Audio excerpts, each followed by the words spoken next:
What's up, everybody? Welcome to PS I Love You XOXO, episode 106. I'm one of your hosts, Greg Miller, alongside Forbes 30 Under 30, a.k.a. Good pregnant pause to begin with. A.k.a. the OK Beast, Blessing Adeoye Jr. Greg, after KFG today, me and Tim did our shit list segment, of course, where you go through, you find a random list on the internet, and then we judge it for people's amusement. And this is something you do often on the Patreon post show. Yeah, on the Patreon post show, we're at KindaFunny Games Daily, usually Mondays, because that's me and Tim's day. And the list we did today was the top 10 PlayStation exclusives as listed by IGN that they posted back in August. Okay, good. Can I was you afraid you were going to guess say like 2007 or some that shit. Greg Miller? Oh, we should actually do that. That's actually a really good idea. Can you guess the top 2 PlayStation exclusives that they posted back in August? Of all time? Yes. Yeah, of all time. Yep. And it's every platform. Every PlayStation platform, only first party. Oh, okay. First party only. Thank you. That is. And it's one per franchise. Ooh. God of War Ragnarok, number 1. And that game's not out. It's not even out yet. Oh, For Janet predicting. God of War 1. Janet has a review code. Yeah, I think it'd be God of War 2018. The non-1, the 2018 one. And by the way, that's of course the roller skate and marathon train and gameplay and Janet Garcia. Yeah, that's good. This list apparently, or is the list good or is it crap? Is it just the normal shit from IGN over there, just fucking doing nothing? Let me tell you, me and Janet have been on the inside. Barrett's been on the inside too. All right, we know what it's like over there. You ever hollow out a pumpkin and then it starts to rot? That's what it's like being on the inside. I'm kidding. I love IGN. A shout out for all the parameters they gave. I think it's a what the fuck list. are the parameters they gave? It's one per franchise, and then it's all just first party Sony. Okay, and so there's no Metal Gear Solid on there. Yeah. Sure. So God of War 2018. And Horizon maybe. No. Or 2. Oh wait, no. Uncharted. Uncharted's going to be on there. Uncharted 4 or Lost Legacy, depending on who helped make the list. See, I'm worried about talking about the top 2. I think recency bias is a question that'll come up a little bit. I probably mean like an hour and a half knowing this show. We'll get to it eventually. But I wonder if like we're thinking too recently if they'd go further back. If you're talking about all PlayStation exclusives of all time, don't get me wrong, these are all great picks we're throwing out. But are they trying to pull some PS1 garbage? You know what I mean? Acting like this mattered, like this was a great game. I can give you guys wiggle room and say top 3 also. If you want to move to 3. I mean, I already put 3 out there. Are they all wrong? Are none of those? I mean, I'll tell you once you're ready for me to tell you. And it's Sony first party. Sony first party. Top 3. I mean, I would say that it's going to be God of War 2018 on PS4, Last of Us PS3. Oh, why'd I forget Last of Us? Of course. And then maybe Spider-Man. What do you got? Oh, that's a good one. At number 1, God of War 2018. At number 2, The Last of Us PS3. At number 3, Marvel Spider-Man. Greg got it spot on. And you can see it. My hands never touched a keyboard. I never Googled nothing, ladies and gentlemen. I just think like I still work at IGN, all right? Right now, I could send Dornbush a banana in his head. He'll look over there and be like, banana. He won't know why he's thinking of a banana, but I sent it to him. How far do you think you can get on this list? What's number 4? Oh, Jesus Christ. No, don't make... Come on. Let me go out on... This is like when I was doing the fucking taste test of Oreos. To have your moment. It's the KFAF taste test of Oreos, and I went 10 for 10, and then they started still trying to... I'm like, let me go. Let me just walk off, all right? I honestly, looking at this list, I think you could do it. It's not a surprising list. Well, sure. I mean, again, like, recency bias, whatever, but games are better than they ever been. Fight me on it. So, okay. Oh, shit. So, again, one per franchise. We're at number 4 here. All right, so God of War, Last of Us, Spider-Man. Then I think Janet's got a good head on her shoulders starting to bring up Horizon. I'm not committing to it. Of course, Uncharted would have to be in the mix soon. Oh, but one for a franchise, right? So like one per franchise. You can have multiple Naughty Dog games on, but just one last one. Okay. The advice I'll give you, Greg, is don't think too hard about it. Yeah, don't think too hard. Yeah. So then Horizon. Incorrect. Uncharted 4? Uncharted 2. Uncharted 2, yeah. I had a feeling, because I'm like, it's going to be either a 2 or 4. Every now and then there's someone that brings up, like, what about Lost Legacy? But I think for a list that's like, that's a great Blessing impression. Because it's a cross. What about Lost Legacy? What about Lost Legacy? It's a great game. That's Uncharted game. Yeah, but there is that, like, sector, and I'm not saying it's right or wrong. I haven't played Lost Legacy yet, and I'm still not done with Uncharted 4. Jeez. But... like there is a part of the conversation now. You're gonna be finishing Uncharted Lost Legacy when Uncharted 5's out. Okay, so someone tweeted me the other day, like, what happens when you're done with these games? Like, do you finally find relief? Because you won't have people saying, but wait for the next one's even better. Just stick around. I don't understand why you're still playing these games. But like, I don't know. I'm here's broken. the thing. I don't like to bring it up for this game Sully. often. Just admit it. You're playing it for Sully. The content in those. It took Janet. It took me 2 hours of playing Days Gone for me to go. No, I'm good. I'm not playing the rest of this game. Way less iconic and has way less critical acclaim. I'm sorry, you're saying Boozer isn't that iconic? All right, you're gonna sit there with a straight face and tell me Boozer isn't an icon of the PlayStation universe? This is why Isaiah says I just yell at y'all, but y'all get me, y'all take me to that place. You know what I mean? Like I fought for Boozer in the bracket. Okay, I don't know who is up against. Someone probably equally not that interesting. Was Boozer not the dog? Who's Boozer? No, Boozer's is he looks like Bam Bam Bigelow. He's the biker friend he's got. Maybe it was Deacon that was going to be in the bracket. I forgot who was in the bracket. Some of them did. Deacon St. John was definitely in the bracket at some point. Yeah, goddamn motherfucking freakers. Goddamn mother. It's like the story didn't affect you, Blessing. Like what's going on? But yeah, anyway, why am I still playing confidently. Them? Just to be done. I mean, I think 2 hours in, Janet. If he only played 2 hours a Days Gone, he doesn't even get the ride me every day like your bike joke. You know what I mean? He doesn't understand. You know I've seen that clip. on. But you don't have the context, all right? The context. I don't think I need the context. She specifically told him not to say that. Then she said it at the wedding. It was a sweet moment. I love the everyone's like, you don't understand biker culture. I'm like, well, calm down. Do you, PlayStation fan, right now, listen to this nerdy ass podcast? Anyway, I'm just finishing it to have it done. And then Lost Legacy is short enough that, and everyone does say, again, maybe I'm the clown here, but everyone does say, oh, that one's even better than 4. So I just want to see it through. I'm already this way in. I want to just finish it. And you know what? I know you're being down, but like when you tweet out about moments and you do talk about moments in the game, you are enjoying yourself bits in Uncharted 4. You know? Yeah, Uncharted 4 so far is very clearly the best one. I think everyone talking about 2 being the best one is just obsessed with that train. And it was good. It was a great moment. It was incredible. I think about that moment all the time when I see games trying to like have those kind of cinematic experiences, like little set pieces. I think it is one of the best set pieces to ever do it. But that was one moment. We had like 30 more hours of gameplay. That moment lasted like a third of the game though. What about Jeff the cameraman? Jeff the cameraman. It's not doing it. It's not ringing any bells. Uncharted 2? Jeff the cameraman? Killed like immediately? Remember when Elena shows up?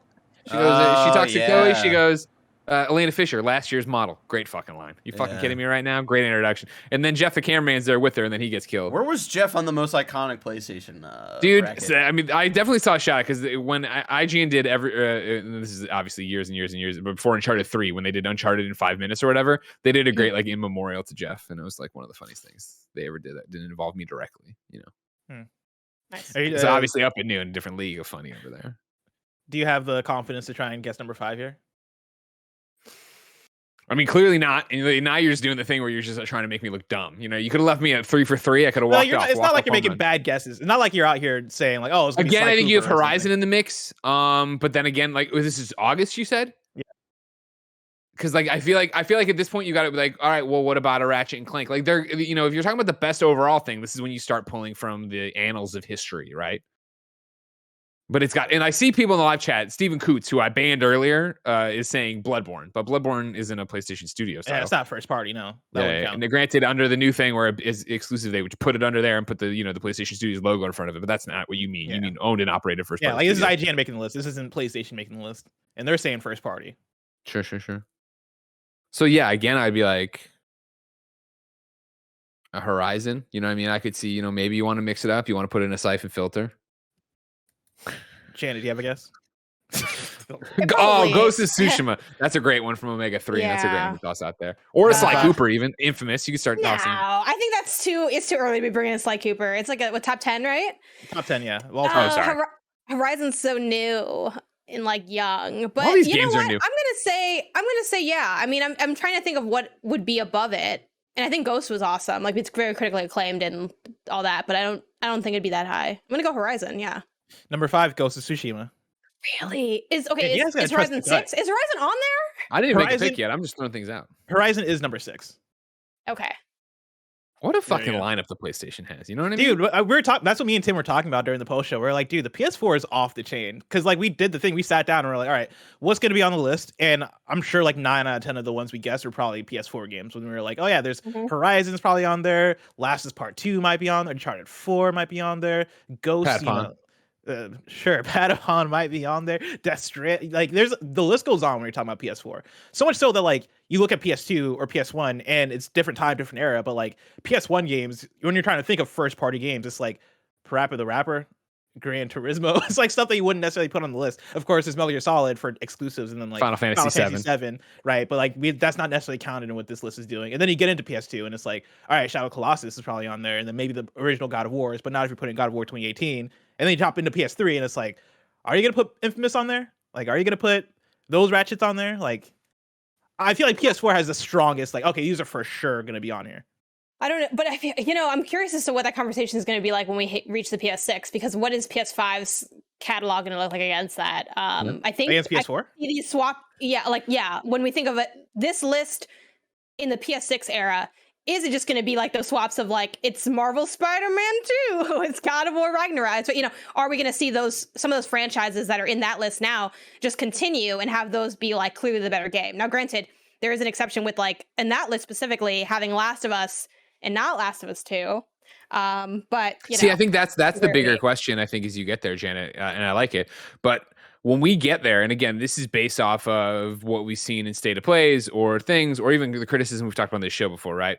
Obviously, we're all playing Horizon right now. Obviously, we can't talk about Horizon right now. But leading up to it, right, there was a bunch of stuff like, she uses the same animation from dropping to the top, right? God of War Ragnarok, he uses the same animation coming off the boat. These aren't things we were saying, but they're things we've talked about in conversation of like, both of these games look like more of the other game, which is great. The other games are Game of the Year contenders, and I can't wait for a modern take and whatever it's going to be, the bells and whistles of the PS5. But when we sit there and you go, all right, cool, it's PS6, let's talk about the 10 best PlayStation games. Do you sit there and go, well, God of War Ragnarok was really great, but God of War 2018 was the one that broke the mold. God of War, that was the one that changed the story. This is a part 2 in the same way Last of Us Part 2 is. And I think inarguably Last of Us Part 2 is better gameplay wise, mechanically, right, visually, in terms story you want to say too. That's where you get into a thing of where you want to fight. But again, like Last of Us 1 hit so hard because it hit so different. It wasn't what we had seen from Naughty Dog before or games really before. See, I think it's going to be a thing. I think the reason why you put Last of Us Part 1 over Last of Us Part 2 is like the iconic status of it. Stands. Where Last of Us, well, no, I mean, I think even more so just the fact that Last of Us is Last of Us, and like Last of Us Part 2, I mean, if I had to choose between one of the two, I could go myself going either way, just because they both, I think, mean so different things to so many people, even though they're both quality. And if you're going one per franchise, I can understand why you go Last of Us 1. Whereas by the time we get to the PS6, I think when we get Ghost of Tsushima 2, I think Ghost of Tsushima 2 is going to be on the list over Ghost of Tsushima 1. But like, when you're talking about, but see, I think, I'm sorry, make your point. Well, actually, I forgot. I apologize. I'm sorry. I was gonna God of War is the example I was gonna give. When you get to God of War Ragnarok, right? When we get to the end of the gen, it's like, I think I'll be able to see the argument for both, just because there is such an iconic moment, like status tied to God of War 2018, whereas Ragnarok is going to be a known quantity by the time it comes out, even if it is better mechanically in the ways that Last of Us Part 2 is. And see, I think this is where I agree with what you said for different-ish reasons, right? Where I think God of War 2018, right, comes out and becomes my favorite game. Like, I think that's just like the pinnacle. I think it's such a well-done game, yada, yada. I think it has so much less room for improvement. Where I think when you're talking about Ghost and you're talking about a Ghost 2, Ghost, I adored and loved, but it was very much like, oh, this is a video game, which is great and fun to play and blah, blah, blah. But it didn't hit the same highs as a God of War 2018, right? Or even a Horizon for that matter, I would say. I haven't really thought about that comparison, so don't worry too much about it for right now. Or Last of Us Part 2, we'll toss that in there, right? So I think Ghost... Greg Miller thinks Horizon's better than Ghost. Andrew Goldfarb's going to be on the phone to me in 2 seconds. He'll just want to know about Avengers. No, I think that since it has more room to grow, I could see that happening, where I think Ragnarok coming off of a masterpiece, you know what I mean, is going to be like it's just such a hard build. It's such a hard act to follow, in the same way it was for Last of Us Part 2, where they make a bunch of different story choices and really get into character stuff that alienated a bunch of people.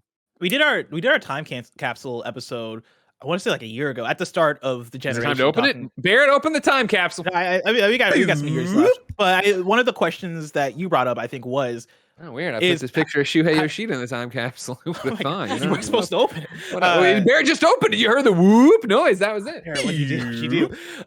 When we get there, Spider-Man mask. When we were wondering, will you just have Insomniac all make this another? stuff by the side of your desk. Time capsule. What do you want me to do? It's his desk that. Bless, do you want me to close the time capsule capsule so he stops taking things out? What did you just grab? A Lowe's $25 gift card. No. I'll close the time capsule. Is there still money on that gift card? Oh yeah. What do you have plans for? There are no Lowe's in the San Francisco Bay Area, Janet. Next time you come up to the San Francisco Bay Area, I will hand it to you. We will take a photo. We'll post it on Instagram. The caption will read, "Getting low with Janet Garcia." Jesus Christ. When we were doing the time capsule episode, one of the things we brought up was like, is PS6 gonna or PS5 gonna have a stronger first party library than PS4? And like, I forget exactly where we went with the conversation, but we had that conversation. The conversation I'll bring up to follow that, and that leads into today's episode, is when we're talking about the most iconic PlayStation games of all time, or the greatest, or whatever the conversation is that now going to include multiplayer games by the end of the generation? Ladies and gentlemen, let's get into that because this is PS I Love You each and every week. Blessing, Barrett, Janet, and I come together to nerd out about all things PlayStation. If you like that, head over to patreon.com/KindaFunnyGames, where, of course, you can get the show ad-free. You can get it with the post show we do each and every week. You can write in to be a part of it, and you can even be watching it live as we record it, just like a whole bunch of people are. But if you remember earlier, I said, well, do you person watching this podcast know about biker culture? And Anthony Corbett in the live chat said, yes, Greg, I do, lol. So I apologize to just Anthony, who apparently knows about biker culture and understands what they're allowed to say and what they're allowed to do, whether it be boozer or the wedding vows for you ride your bike as much as you ride me. All right. That's Anthony Corbett, everybody. You can tweet him, find him. He'll answer your questions for you. Of course, if you don't want to give us any money over on patreon.com/KindaFunnyGames, you don't want to watch us record it live on Monday, you don't want it ad-free, it's no big deal. You can go to youtube.com/KindaFunnyGames, roosterteeth.com, and podcast services around the globe each and every Tuesday morning to get a brand spanking new episode completely free. It'll have ads. It won't have a post show. But like I said, it's a free way to support us. If you want another free way to support us, use the creator code KindaFunny on the Epic Game Store. If you're over there, you can just plug that in. And then every time you purchase something on the Epic Game Store, we get some money. And if you're like, hey, I don't use PCs. Hey, I respect that. You can put it in on Rocket League. You can put it on Fortnite. You can put it in on all the Epic games that are using it on no matter the platform. Just put it in there. Kinda Funny. Help us out. Housekeeping for you. We have 3 huge weeks of PS I Love You XOXO content coming up for you. First off, of course, Monday, the 14th, Valentine's Day next week, is in fact not Valentine's Day anymore. It's Horizon Forbidden West Review Day. You already know that. Everyone will have reviews up. Kinda Funny will have a review up. It'll be up as a Kinda Funny Games cast, as most of our reviews are. You can get it youtube.com/KindaFunnyGames, podcast services around the globe. But most importantly, listen to it or watch it as soon as it goes up on Monday the 14th, because of course we will be recording a new episode of PS I Love You XOXO on the 14th in the afternoon. So you can go read all the reviews, look at all the Metacritics, do all the things, say, what did Game Informer think of this? What did IGN think about this? What did GameSpot? I don't want to hear what Tam thought about it. Leave that one. Don't go to GameSpot. You understand? I understand. Oh, thank you very much, Bless. Do you want to go to like the 5th greatest Elden Ring site? You know what I mean? Getting scooped left and right out there. It's embarrassing for Tam. What's top 4, Greg? Well, of course, it's GameInformer.com. Then number 2, it's kind of a cheat, but it's Game Informer, the magazine. Then you go underneath that, Andrew Reiner from Game Informer's Twitter.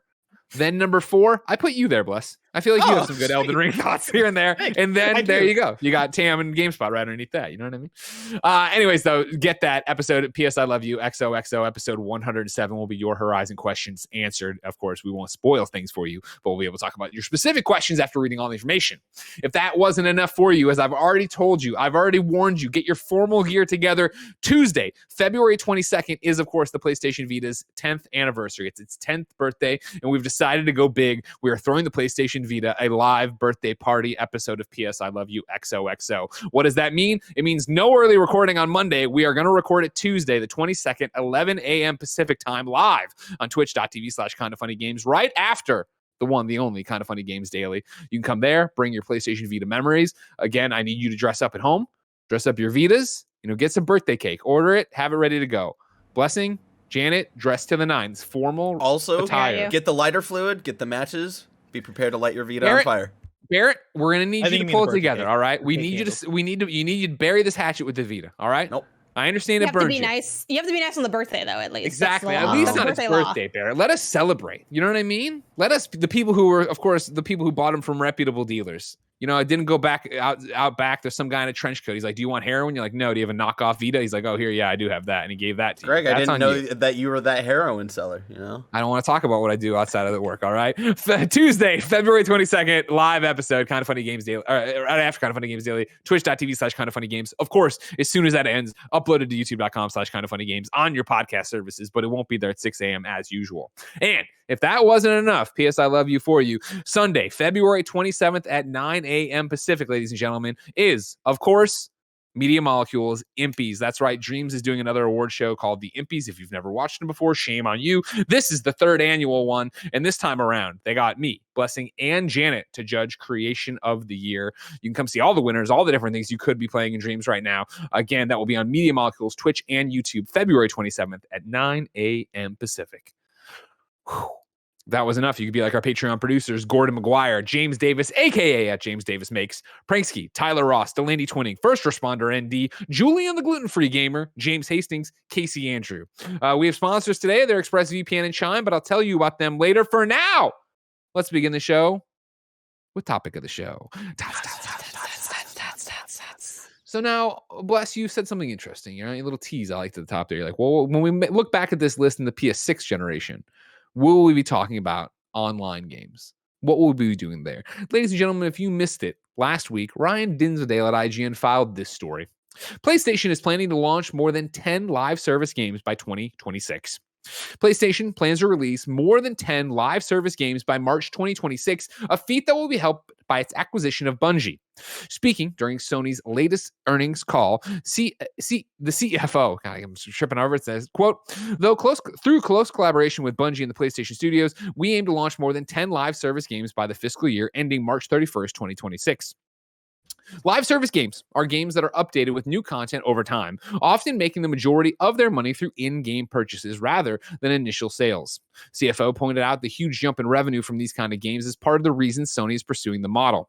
Quote, from calendar year 2014 to calendar year 2021, the size of the global game content market doubled, driven by add-on content revenue from live game services, which grew at an average annual rate of 15% during this period. We expect this trend to continue going forward, end quote. Bungie's early investment into live service games with the launch of Destiny in 2014 allowed it to accumulate, quote, a wealth of experience and superb technology in the space, the CFO said. Sony sees as a major asset. Of course, this is what we talked about last week on PS I Love You, XOXO, the fact that PlayStation wasn't going to revolutionize Bungie. Bungie was going to revolutionize PlayStation. So now we have it from the CFO talking about the fact that more than 10 live service games are going to be out by March 2026. Janet, does this excite you or horrify you? Oh, excite. Because my joke is new is always better, even when it's not, because I like seeing new ideas come into space, iterations, innovations, and this is definitely a pain point for PlayStation's portfolio. You don't think multiplayer at all when you think Sony, you think story games. And I think that'll still be the same, like narrative-driven first-person stuff. But this would be a great, thing for them to hone in on. We've talked about that last episode. So yeah, this excites me because they're going for it. They're trying it. Will they succeed? TBD. I mean, I think having a number like 10 out there, I feel like this is going to be a cursed line that I'll look back on. But surely one of those has to be pretty solid, right? I think more at bats will help it get there. So yeah, I'm excited about this. Will it work? I don't know, but that's a different question than if I'm excited. Blessing, are you excited or are you horrified? I'm actually super excited about this. I think it's a good step. Janet mentions that it's kind of a glaring omission in their portfolio to not have really any big live service games. And I won't say any, right? Because I'm sure you might count MLB The Show or Gran Turismo or something like that. Gun drawn to death, right? The list goes on. Let it die. The fucking car game that came out and died. Destruction All Stars. Destruction. I wanted to call it Wreckfest. Close enough. But like, you kind of have those emissions, and for PlayStation, that's not been a problem because you have third parties out there to fill in those gaps. And if you're not an expert in making live service games, then why make them? Especially when you are experts in making these big third-person action AAA games. Sure. That said, right, I think the market is changing and video games are changing, and like you're seeing Microsoft make acquisitions like Activision Blizzard and others that are gonna see the library on PlayStation get more freed up in order for PlayStation to come through and make more of those games. And you're also seeing more opportunity come through in order to either bolster IP in making different kinds of games. I think last week we talked about like how Nintendo has a Mario single player game in 3D Mario, and then a Mario multiplayer game in Mario Kart, right, and others in Mario Party and all this stuff. And I think PlayStation can do kind of a similar thing in a way that doesn't get as crazy with it, right? Because I don't want to be playing Last of Us Kart anytime soon, at least. Maybe I'll play Last of Us Kart. That I was gonna say, come on, when you totally play Last of Us? Yeah, Ellie throwing a green shell. That sounds like a fun time. But I think I could see PlayStation doing that within reason in ways that actually speak to their audience and make the experience better. Where Last of Us 1 had a multiplayer mode inside of it, right? And like Last of Us Part 2, to get it out the door and also to make the best experience, you only have that be a single player game. But that leaves people like me who really wanted Last of Us Factions going like, all right, but where is Last of Us Factions? Spinning that out into its own thing, I think sounds like a really cool idea, and it gives us the best of both worlds, which is the best single player Last of Us game possible, and then potentially maybe the best multiplayer Last of Us game possible. And to be able to do that and have your other studios lean into maybe a similar kind of strategy and making the multiplayer games that they want to make, I think that speaks to a very exciting thing that won't necessarily take away from the single player experiences, because there's no way Sony looks at Guerrilla or Sucker Punch or whoever and goes, stop making Ghosts or stop making Horizon, right? We're still going to have the games that we like and enjoy on PlayStation. I think this just speaks to more, which I think is a thing to be excited about. Now, that's where most normal people would end the conversation. They would say, yeah, it's something to be excited about. Let's see what happens. PlayStation Studios, they got Bungie now, and they're going to use this to launch more than 10 live service games by 2026. That's great. Blessing, you instead put on your detective cap and went to the mat. You went down, you shook down a bunch of old leads, you shook down some old links. What did you come up with? Because it looks like you've come up with all 10 of them. It looks like you have it figured out. Yeah, also like how proud and excited you are about that. You're like, yeah, I got it. It's right here. I saw the case. No, flashback to last week when this news first broke, and I was ready to talk about it on KFGD, and I was excited. It was me and Andy, and I was about to dig deep. I was ready to break down, like, I know what these 10 games are, or at least I think I do. And we start KFGD, and my power goes out, and I never get to put out my theories and what 10 games that PlayStation is working on that are live service. And so like afterwards I went to Twitter and I basically made a breakdown of like, hey, I went back and I looked at like all the job listings that PlayStation first party studios have put out in terms of looking for people to work on online games, right? And I came down on what the 10 games could possibly be, and like some of it's a range, right? It's a range of things that I think are sure bets to things that I'm just purely making up based on like conjecture and what I think would make sense for these studios. And so I go through, and it is like, we know Bungie's working on a new IP. I think there have been reports and rumors that they might be working on 2 new IPs, so that might be 2, that might be 1. But like that's out there as an idea of what one of these 10 games PlayStation is working on could be. There's Last of Us Factions, right? That we know is a multiplayer game that Naughty Dog has said they're working on. There's Firewalk Studio that is that has a confirmed new AAA multiplayer IP that they're making for PlayStation. There's London Studio, which as of a couple weeks ago put up a tweet of a job posting that is about them working on making a PS5 online game. So I throw that in there too, right? Those are the confirmed ones. These are all. I appreciated you going through and laying these all out with the hyperlinks in your Twitter thread, going through and showing the fact that this isn't just hypotheses. These are real things that are going on. Exactly, right? Like those are all, the 4 of those are confirmed as things that are going on. Then I get into my 5th one here, which is something that's reported, not confirmed, but I think it's pretty much all but confirmed when you look at all the reports, which is Twisted Metal, which we've seen Video Games Chronicle and other websites talk about how that game went from being developed by the Destruction All-Stars team to then being shifted around because PlayStation didn't like how Destruction All-Stars turned out. Reportedly. And now they've given it to Firesprite to work on, and that is said to be an online game. Greg Miller. Janet Garcia, game playing, roller skating, marathon training. If you were PlayStation, you're put in charge, at what number on your to-do list would it be to change either Firewalk or Firesprite's name? Because we can't have both. It's ridiculous. Oh man, it'd probably be number 2 on my list after putting out Last of Us Factions. Just to show Blessing up. Well, just to like get.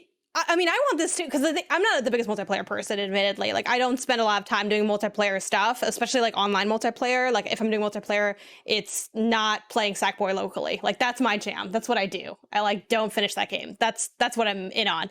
But I love Last of Us, and I never did end up playing Factions because I got to Last of Us 1 really late. So yeah, like I think that's also. To me, that's like among, like if we're looking at like Blessing's theory here, that's like among one of the more exciting ones. I think just because it's a little bit more of a known quantity. Like people liked Factions on the first one. Last of Us is like a killer IP. The gameplay in Last of Us 2, again, that's the one thing that there's always debates on the internet on how good is the story, but everyone pretty much agrees that the gameplay is fantastic in Last of Us 2. So the idea of that being in a multiplayer game, I'm like, yeah, let's go. I'm going to put this handcrafting to use. It's been a long time since I played, so I don't remember any of the weapons, but you know what I mean. I know what you mean. Okay, so okay. Yeah, to pick it up from there, right? Like those 5 that I listed, right? Bungie's new IP, Naughty Dog Last of Us Factions, Firewalk, new AAA multiplayer IP, London Studio PS5 online game, Fire Sprite, Twisted Metal. Those are all either confirmed or reported, right? And so those I think we can feel pretty confident in. These next 5 are things that are more up in the air and just based on job listings and me just doing guesswork on what I think the studio would make. Take it to the bank. Right? This is all real. This is and it. So this is where we have fun. Next up here, right? I have Deviation Games, and this was of course the studio when we're talking about PlayStation partnering with other studios to work on new games, like with Haven Studio and with others, right? Deviation is one of those. They were announced last year during E3. I guess E3 is putting it on at Jeff Keighley's Summer Games Fest kickoff, which is distinctly different from E3. Very different. Yeah, that's where they were announced. Better host. Yes. Didn't you host E3 last year? You know, that's beside the point. Let's keep moving. But like they were announced as a studio, and like they've not talked about what they're working on specifically. But this is a studio that has folks that is being led by folks that are formerly of Treyarch and formerly have their roots in big first-person shooter games. And so my bet is that they're working on a big first-person shooter game for PlayStation, some new IP that is going to be a multiplayer shooter. And I think that's a safe bet. Yeah, I agree. So after that, right, my next bet is Sucker Punch. And my bet there is Ghost of Tsushima Legends 2. This is based off of the fact that we know Sucker Punch is hired for multiplayer. There have been job postings that we've talked about in the past on this show and on KFG and other shows, right? Ghost of Tsushima Legends was received well. People really liked it. The main problem with Ghost of Tsushima Legends is that it was packed in with Ghost of Tsushima proper. And I'll bet anything that after the reception of Legends and of Ghost of Tsushima proper, the conversation becomes, all right, how do we spin out Legends into its own thing? How do we treat this the best way possible so that we can have both Tsushima single player and Tsushima multiplayer both be things that live and thrive? I forget, was for Director's Cut, it also came with Legends being standalone, right? Ooh, that's a good question. I'm pretty sure it is. I think so. I remember talking about that, but like because I already had it, I didn't have to really like. Yeah, that's the same thing. We had already started it elsewhere. Yeah, but I think you're onto something there. You can look it up as I'm on it. Yeah. But yeah, like that's a bet I'd make. The next bet, getting a little crazier here, is let me start with the plausible part, right? A guerrilla multiplayer game. That is something that's very plausible. Killzone's back, baby. This is what we've been waiting for. We know that they've hired for multiplayer, and like this is where I get into like my super theory, putting on the cap. What's up, Greg? Legends is in fact standalone now. Boom. There you go. And so yeah, I think that even leans more into, oh yeah, when we make the next Legends, that's probably gonna be standalone as well. 100%. But yeah, with Guerrilla, right? Like we know they've hired for multiplayer, and this is where I put on my tinfoil cap a bit. And I would say that I think the multiplayer game would be a Horizon co-op. I think that makes sense.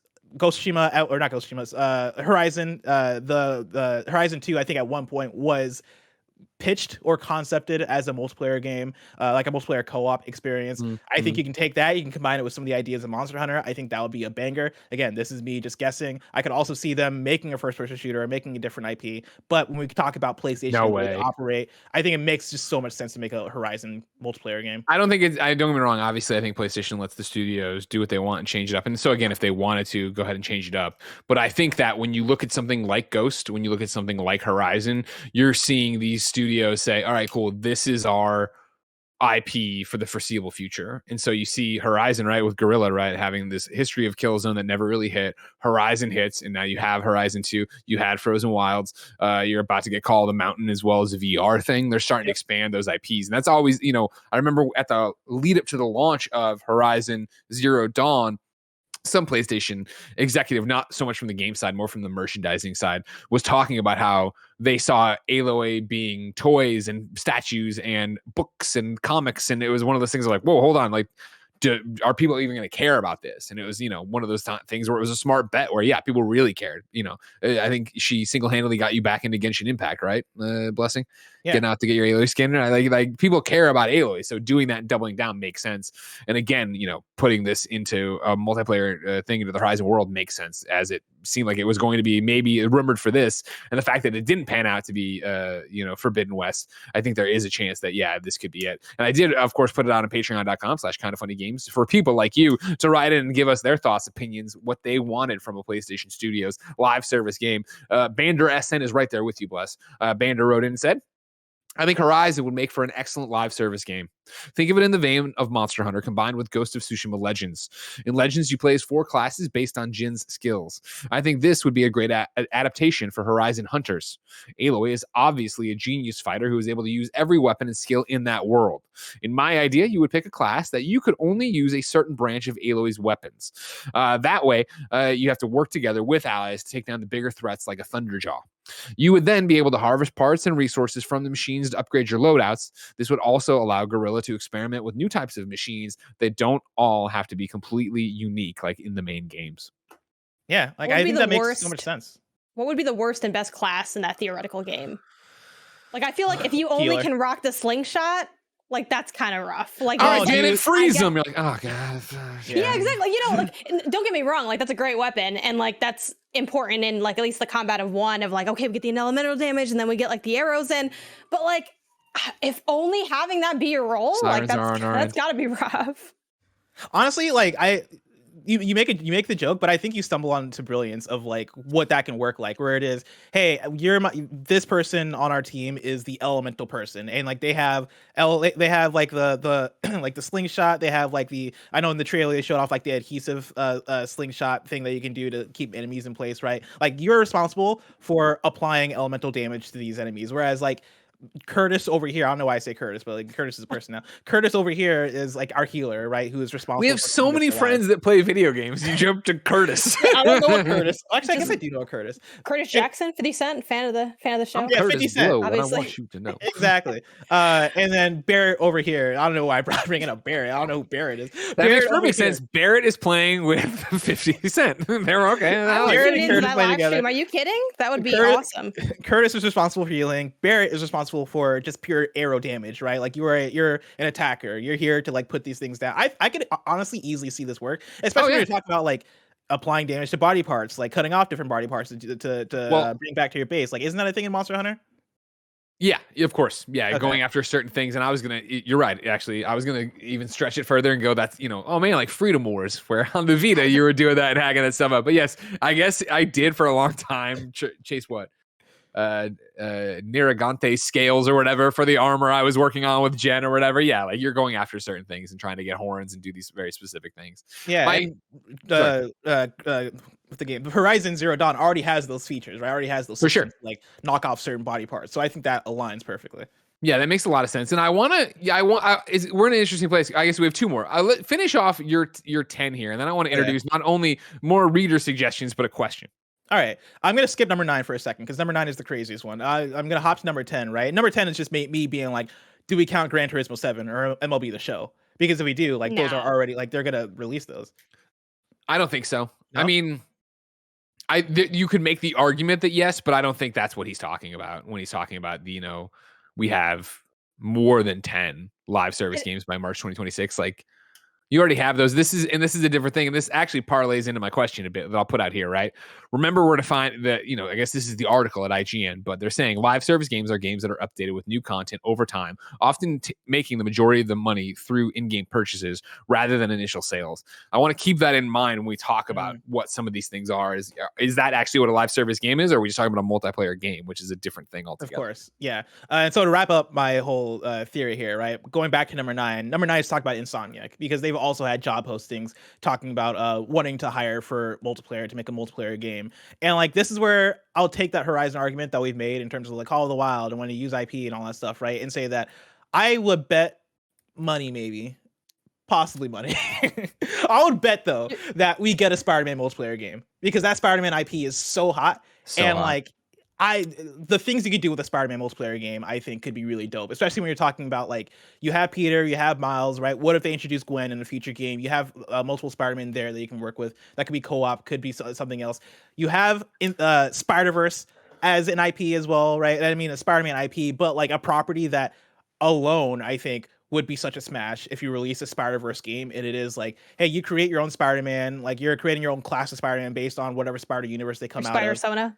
Your Spider-Sona, and it is you going on missions like in Ghost of Tsushima Legends, right? Like going out with friends, taking out enemies, and like coordinating attacks and having different like types of moves in the way that Miles Morales plays different from Peter Parker in the Insomniac Spider-Man games already. I think you could do something like that. That would be super cool. Yeah, and that's the thing. Please, Janica. Yeah, I think that has the biggest chance of, bringing up again, I think that live service definition that you point to, Greg, from the IGN article is really relevant here. Because when I look at this list, I wonder, and I think that's kind of a little bit of their problem, where like we've seen PlayStation have multiplayer stuff. Like you can go online and play with your friends, but how much stuff ends up hitting at like that deep cultural big scale level? Now, granted, that's just hard to do, period, in the industry. I mean, we see battle royales and just different like attempts at different sports, kind of arcadey stuff thrown out there. I mean, that's why a lot of the discussion around Knockout City too, even before it hit, was, I mean, this looks cool, but like, will that be enough? I think live service is such a unique niche inside of gaming, or like avenue, because it's kind of not enough for the game just to be good, unlike a single player experience where we come up and we show up and we review it or talk about it and we're like, yeah, this is good, you should play it. But with live service, like you need so much more than that. You kind of need the secret sauce. So I think looking at these, like your 10 predicted lists, some of which are reported or confirmed and some are just kind of guesses, I think the Spider-Man multiplayer one has the best chance at hitting that like live service model well, because people are already so invested in Spider-Man. I feel like you don't have to, not to say that they're going to like half-ass it, but I feel like you don't have to do as much to get people to buy in and want to continue playing. While as much as I loved like the first Horizon game, I wonder if they could really have a true long tail of that, or would it be like, to Greg's point, is this actually just a multiplayer game where like, on thinking of other multiplayer games that I do like Splatoon, that's not a live service game. It's just like a long tailed multiplayer game. Like it's a little live servicey because it does go for like kind of a while, but it's more of an installment at this point because we know we're gonna get more. Like it has like an element. So I wonder like how are they gonna go over that hurdle of just having multiplayer versus really being a game that people truly live in for like years to come. And that's where it gets so interesting, where I think, granted, remember, we're using IGN's definition of a live service and Ryan Dinsdale, the writer. And I'm not throwing shade saying the definition's wrong. It's just that thing of like, PlayStation spent a lot of money on Bungie, and they've said Jim Ryan's been very vocal, right? We did this to make sure we can make multiplayer and online games, right? So to have the CFO say we're making more than 10 live service games, I think, not that that's wishy-washy, I think maybe live service can be interpreted to be a bit more multiplayer focused. And so I thought it was interesting, Blessed, when you skipped originally into a Spider-Man multiplayer game to end on it because you think it's a little bit more outlandish. I think in terms of like, I think it's realistic. Like, I don't know if it's outlandish. I think it's something that you cannot, you've nailed it already with the groundwork for why. Like, Spider-Man is such a fucking huge property, let alone how good the first Spider-Man game was, let alone how good Miles Morales is, let alone how excited for Spider-Man 2 we are, that someone has to be sitting there doing it. And remember, the last time we had the conversation about this, not the last time, the first time we had a conversation about the multiplayer Spider-Man game, and oh man, it'd be cool if they did something like Spider-Verse,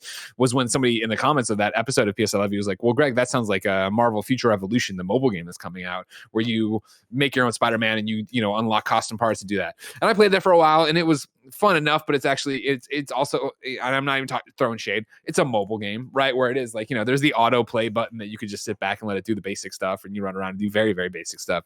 Like, someone at Marvel Games has to be thinking, I know they got burned by Avengers, but thinking of like, how do we do this? And so again, to get into the definition and the minutia of it, I don't think you would do that, and as much as it breaks my heart, as a live service. Like, I feel like doing a live service would be outside of what Insomniac could do or want to do, I guess. And I'm using it loosely, right? But you look at I'm such a, I have a pinhole in terms of what my view of MMOs are, right? I always bring up DC Universe Online, but the years it took to make DC Universe Online, and the fact that studio only makes DC Universe Online, kind of like, to me speaks to, okay, cool, like that isn't something Insomniac would be able to do. They wouldn't be able to like, all right, cool, now we're an MMO game. Now we're doing this massive thing where we need all these different Spider-Man. As amazing as I think that would be, and as much as I hope someone at Marvel Games is I mean, we know that the DC Universe Online team is working on a Marvel Games MMO. If that just turned out to be,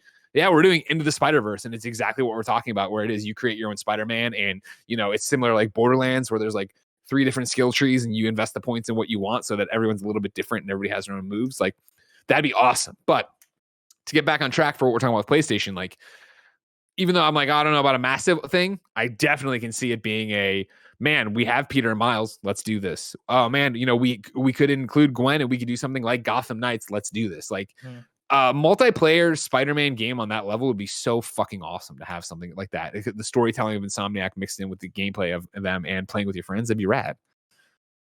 Let alone crossover.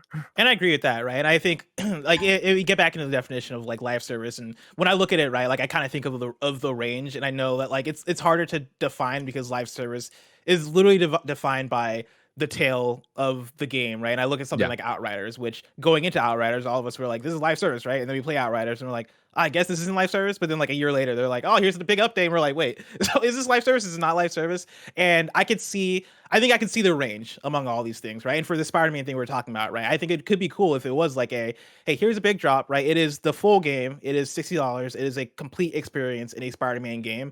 And then maybe you have a year of like, 6 or not even a year, because that sounds like it's always ongoing, but like 6 months later you drop a little expansion pack for it, and then 6 months later you drop another expansion pack for it. And maybe what I'm describing right now is just regular DLC, but like when we get into multiplayer and when we get into unlockables and the different things you can do with that, in terms of like, even when you look at Spider-Man, the Insomniac games already, what you can do with adding in costumes and tying that into movies and tying that into comics and everything else going on, right? You can kind of put it together in terms of the drops and like the I guess like the small drip feed of content that you'd have over the course of, let's say, 1 year or 2 years in a Spider-Man co-op game or a Spider-Man multiplayer game, that I could see it work. And even when we bring in Marvel's Avengers and Marvel games possibly looking at that and being like, oh, do we want to do this again? Do we want to try this again? I do think the one studio that they might trust to do something like that would be Insomniac, because they've seen so much success with Insomniac. But here's my thing is, I think that like they would trust them to do the smaller thing, which is where it gets interesting again, where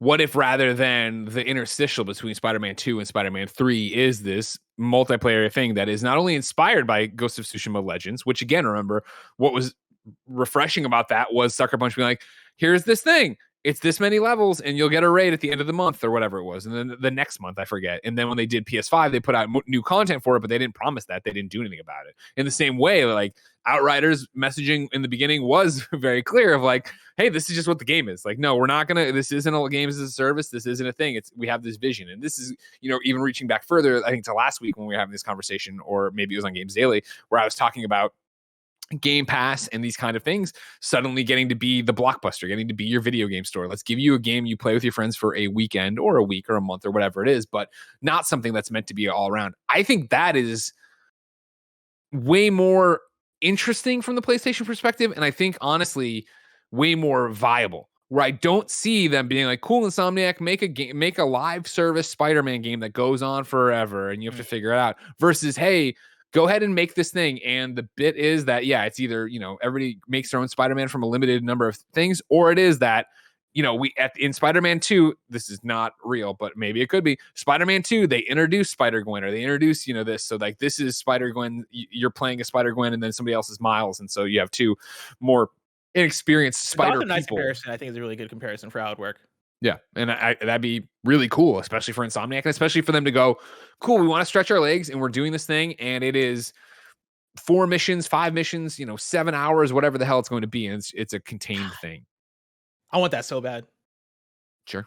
Janet, from this... Go ahead. Do we think we'll see more of, with them kind of trying to head into this like multiplayer, live service, however you want to couch it, direction? Do you think we'll continue to see these like add-on multiplayer elements to single player, or are we kind of done with that and now it's like, if we have multiplayer, it's its own thing? Or are we still going to see like, I don't want it, like, I'm trying to think of something that we don't know and couldn't know, like God of War has a multiplayer feature. Like, are we going to keep seeing that kind of stuff, or is it now just standalone only? I would think standalone, right? Like, I think dude, you have Hot News 64 in your background. Sorry, I just noticed the fucking the VHS tape of Hot News 64. I watched this VHS tape like again nonstop as a kid. That's Jeffrey Gemini and DK64. So I know there's a PlayStation podcast, and that was mid thought, but I just fucking noticed it. I fucking love that VHS tape. Yeah, man. This is the original one I had as a kid. I feel like this is post-show content that y'all getting for free. But hot tips, cool cheats, sneak peeks, and it's all spelled with a Z.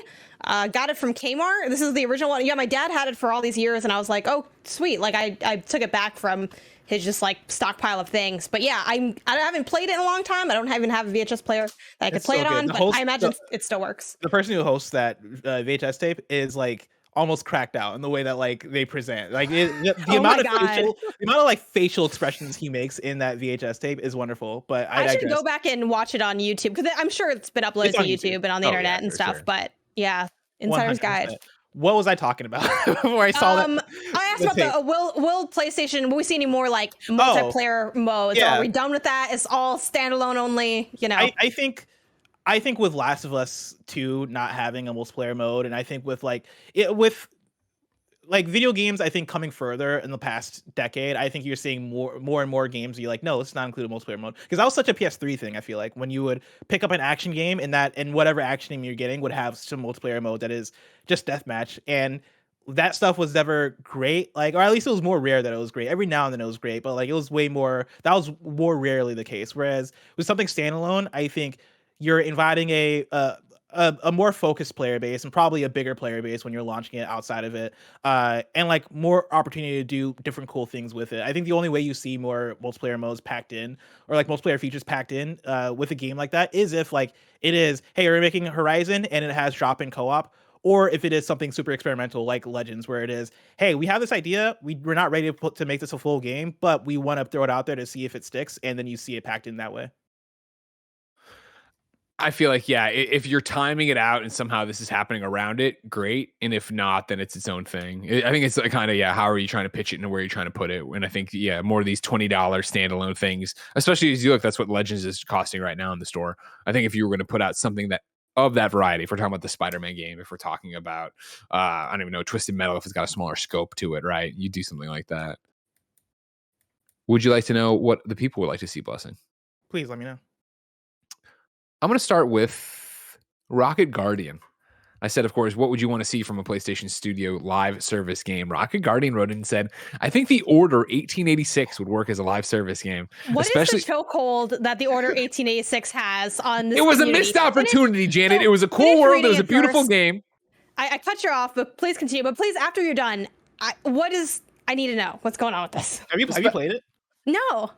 Me neither. Let's play it. Let's do a PS hashtag. Now I'm finishing Uncharted. Now you ain't gonna loop me into another. I'm finishing Uncharted. Blessing, don't do this to me. It's short. It's an easy platinum too. It's an easy platinum, Jana. Just saying. Just putting it out there, all right? And it's beautiful, and it's got a cool story. It's got a cool idea.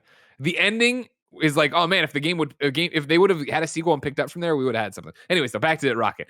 Order 1886 live service game, especially if the concept is short-lived live services like we've been talking about. I think it would play more like Monster Hunter World meets Rainbow Six Extraction. You would have your specialists you would have your specialists that had specific abilities, loadouts are customizable, and you would set off into plagued areas, clearing out lesser werewolves/vampires that would lead up to a boss fight with the big bad wolf/vampire. I think it could be neat, and I could see that being neat for sure. And that's the thing, Janet, where it's like Orders just kind of happened, you know what I mean? Where it was like this thing, it was going to be a PlayStation exclusive. People were super stoked about it because it looked so good. It looked so gorgeous. It was this weird, steampunk, throwback. We're fighting vampires. We're doing all this crazy shit. And then, or werewolves, I forget. I think they advertised the vampires, right? And the werewolves were the surprise in there or whatever. But then it ends, this man's, he's on his own. He's got to save London from all these monsters or wherever the fuck we were. I forget. Like that, I think, it could be an interesting one. I don't think it would ever happen, but I think in terms of a live service, like It's funny that everybody goes back to Monster Hunter World. You know what I mean? Of like what this thing was, and especially when you're like, well, the game doesn't need a story anymore, so it'll be like Monster Hunter World, which is go hunt these monsters. All right, that's what we need to get out of the world. Just get done with it. Yeah, I think that's people trying to find like a good loop for a game. Like I'm not a Monster Hunter person, and so I couldn't really like tell you why the Monster Hunter loop is good. All I can tell you is that people really like Monster Hunter, and like it seems like every now and then we get a game that really tries to emulate Monster Hunter, and it seems kind of tough, but like I think that's also just because people haven't done it with like the right IP. You know, I know Dauntless is out there, and I think from what I can tell, people like Dauntless fine. And people I know did like Dauntless. Yeah, yeah, like Freedom Wars existed, and it was Vita, and I'm sure you would have supported the Vita. Everybody, if you would have been more like a Greg Miller, not more like a Barrett Courtney, we could have had something special with the Freedom Wars. Right? Look, I tried, Miller. I tried to support it. 9 years later. You tried 9 years later. All right.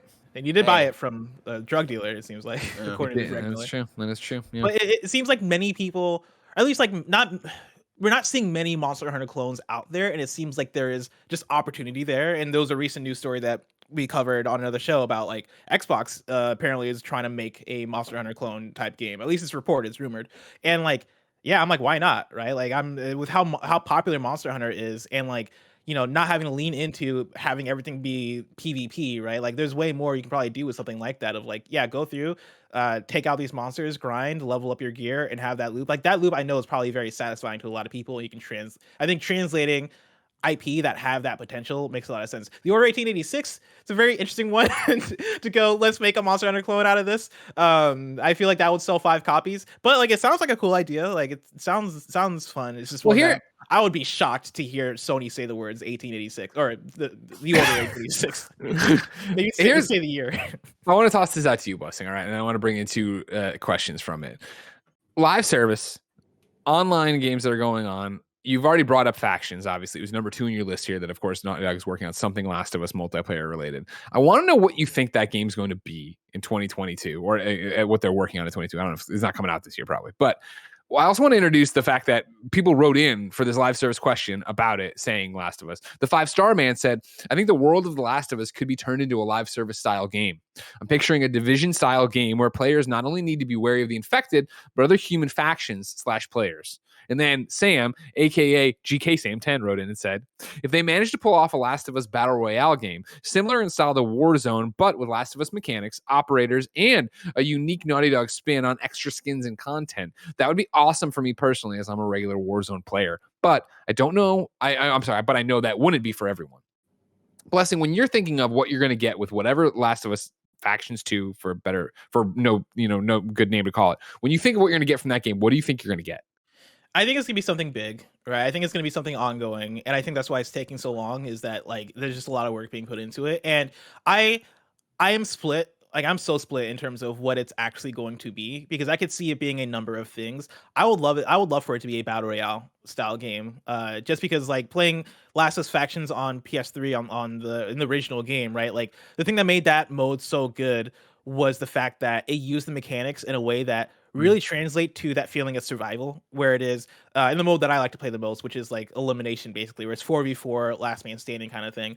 It is you trying to pick up resources, crafting the way you craft in the single player mode, using the listen mode to like see where people are at in the map if they're not crawling around, if they are running through, and like getting an eye on them, and then really satisfying shooting mechanics, like way more satisfying than like a Last of Us multiplayer mode should be, which is why I say Last of Us had great gameplay. That was the KFGD post show conversation that most of you guys don't get the reference to, but it was a very satisfying multiplayer game, and I could easily see that translating to a open world, like battle royale style. You're going through, you're being super quiet and crawling everywhere, trying not to make noise because everybody has listen mode, and it probably working off of the Last of Us Part 2 mechanics, right? Like crawling under cars and like trying to find anywhere to hide, like being in a store in the way that in PUBG, when PUBG first came out in 2017, you would have so many clips of people just hiding in bathtubs, hearing footsteps and waiting for people to run by before they would get out. I could easily see Last of Us having that, like in the way that it is you're in a grocery store, you're behind a counter,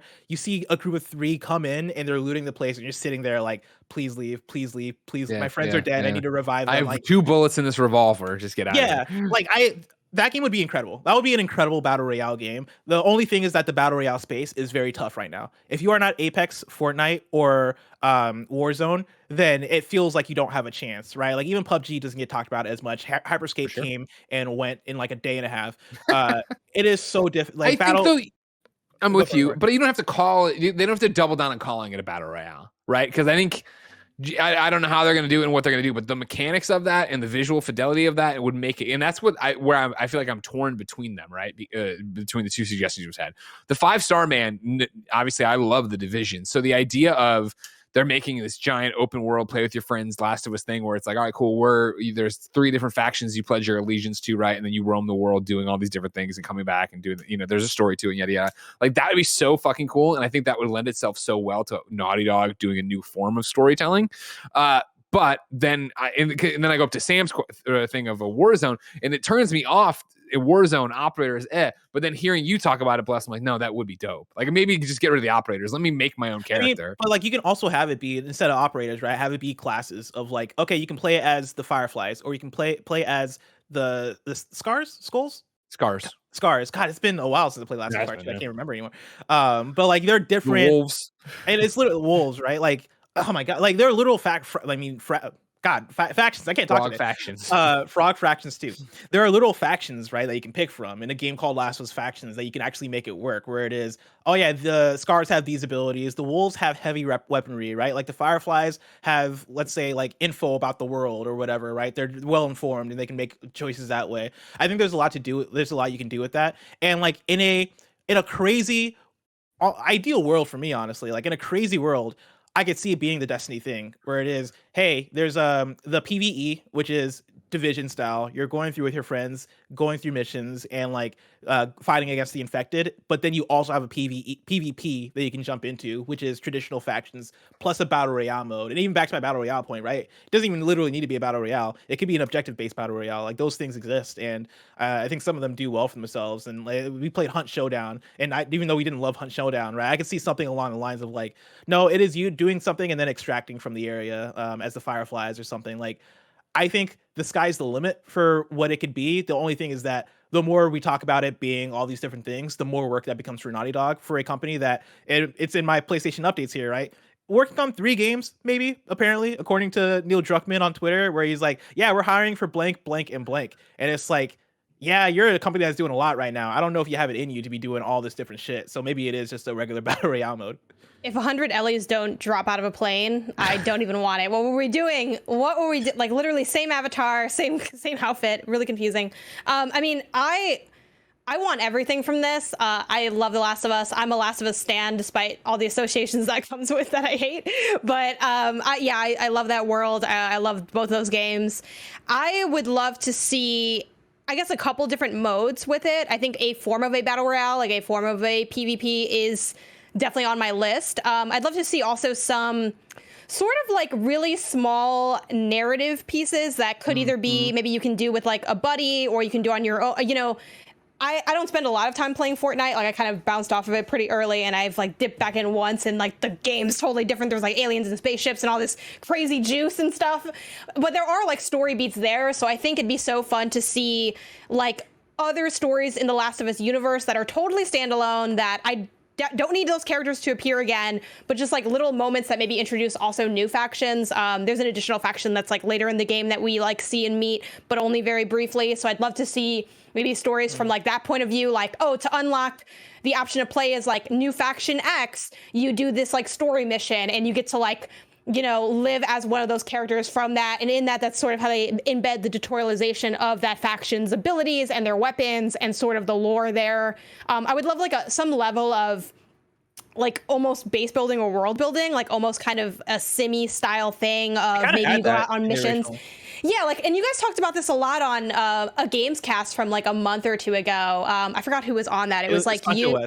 Yes, that episode, like y'all kind of broke down all the different variants of what this could be, which I really enjoyed listening to.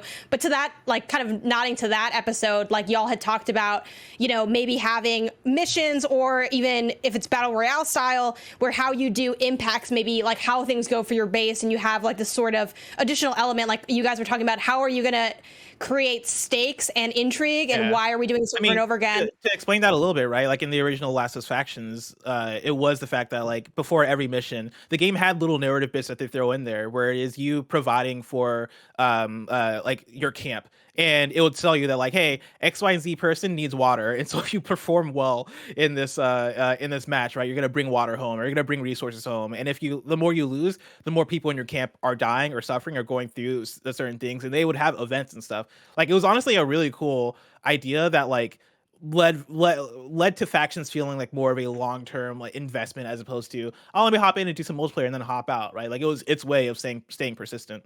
I think too, like a less crazy horde mode would be really fun. Obviously, horde modes can get really arcadey, and I don't think that lends itself to like what Last of Us does well, which is like stealth and strategy.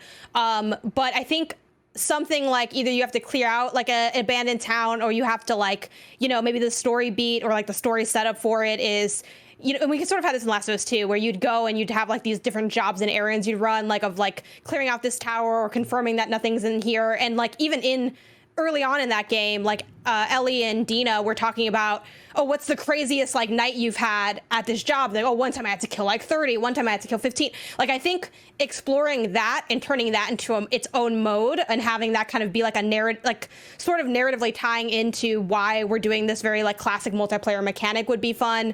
And then to the side of that, I think having like in your base or hub world, it could even just be like where you walk around and like select the game mode, but it's sort of glorified. You know, you see this in games like Mario Party or Splatoon or anything like that stuff that you do. Like I think about those early moments in Last of Us 2, walking around the town and getting to do like the snowball fight and these other things. I think having these cute little simmy moments of like, I can play darts for a while, you know, like things that you can do while you're maybe like you boot up the game and you're waiting for someone to like jump into your party, and you're like, oh, in the meantime, I'm gonna do this extra stuff, or I'm gonna go craft, or I'm gonna go see what's in the store today or whatever. Yeah, let me tell you about a game called GTA Online. It sounds like you really like it. Honestly, okay, no, we're not going there. We're not going. Are we about to go there? Because I come on, March, it comes to PlayStation 5, and it's supposed to have better load times. It's supposed to have a tutorial. It's supposed to have a bonus to start.